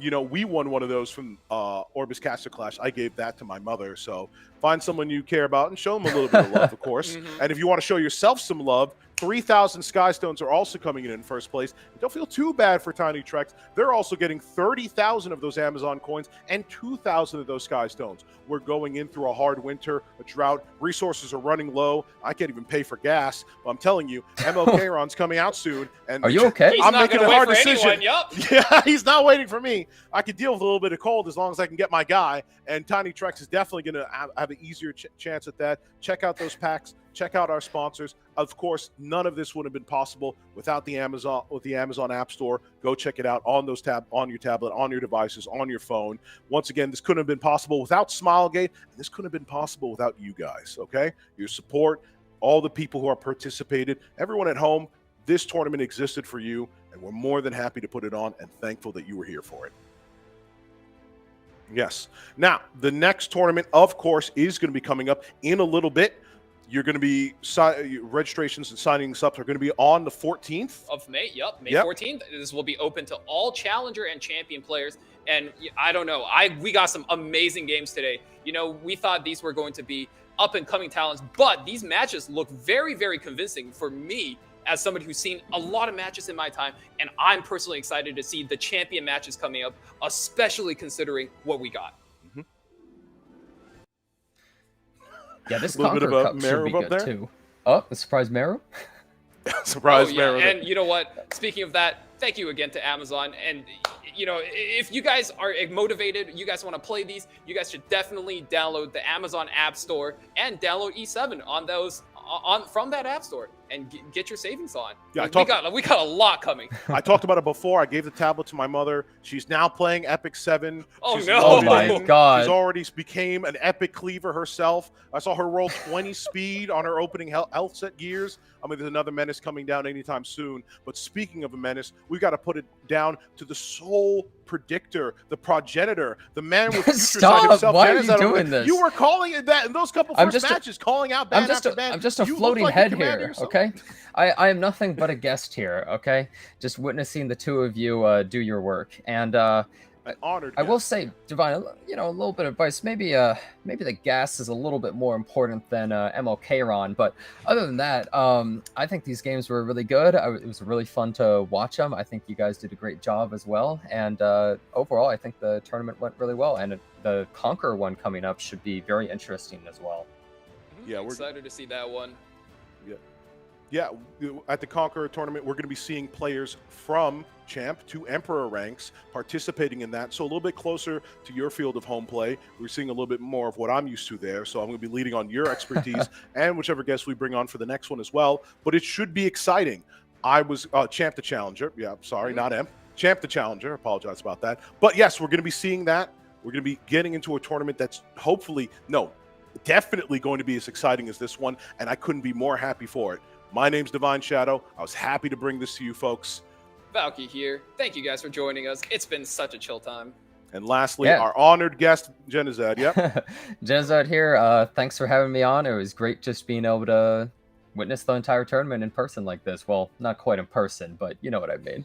Yeah, and thank you. That was our first official Amazon tournament with many more to come. I really had just such a nice time. And it was really exciting just being able to be here in this moment. Yes, absolutely. So thank you, ladies and gentlemen, for coming in. That was it. Once again, congratulations to Saving Jay and Tiny Trex and really everyone who participated in this tournament today. You all did wonderful. Your matches were well worth watching, and I can't see to watch where you head in on next. That's it for the Amazon Commanders Cup. Thank you for joining us, and have an epic day.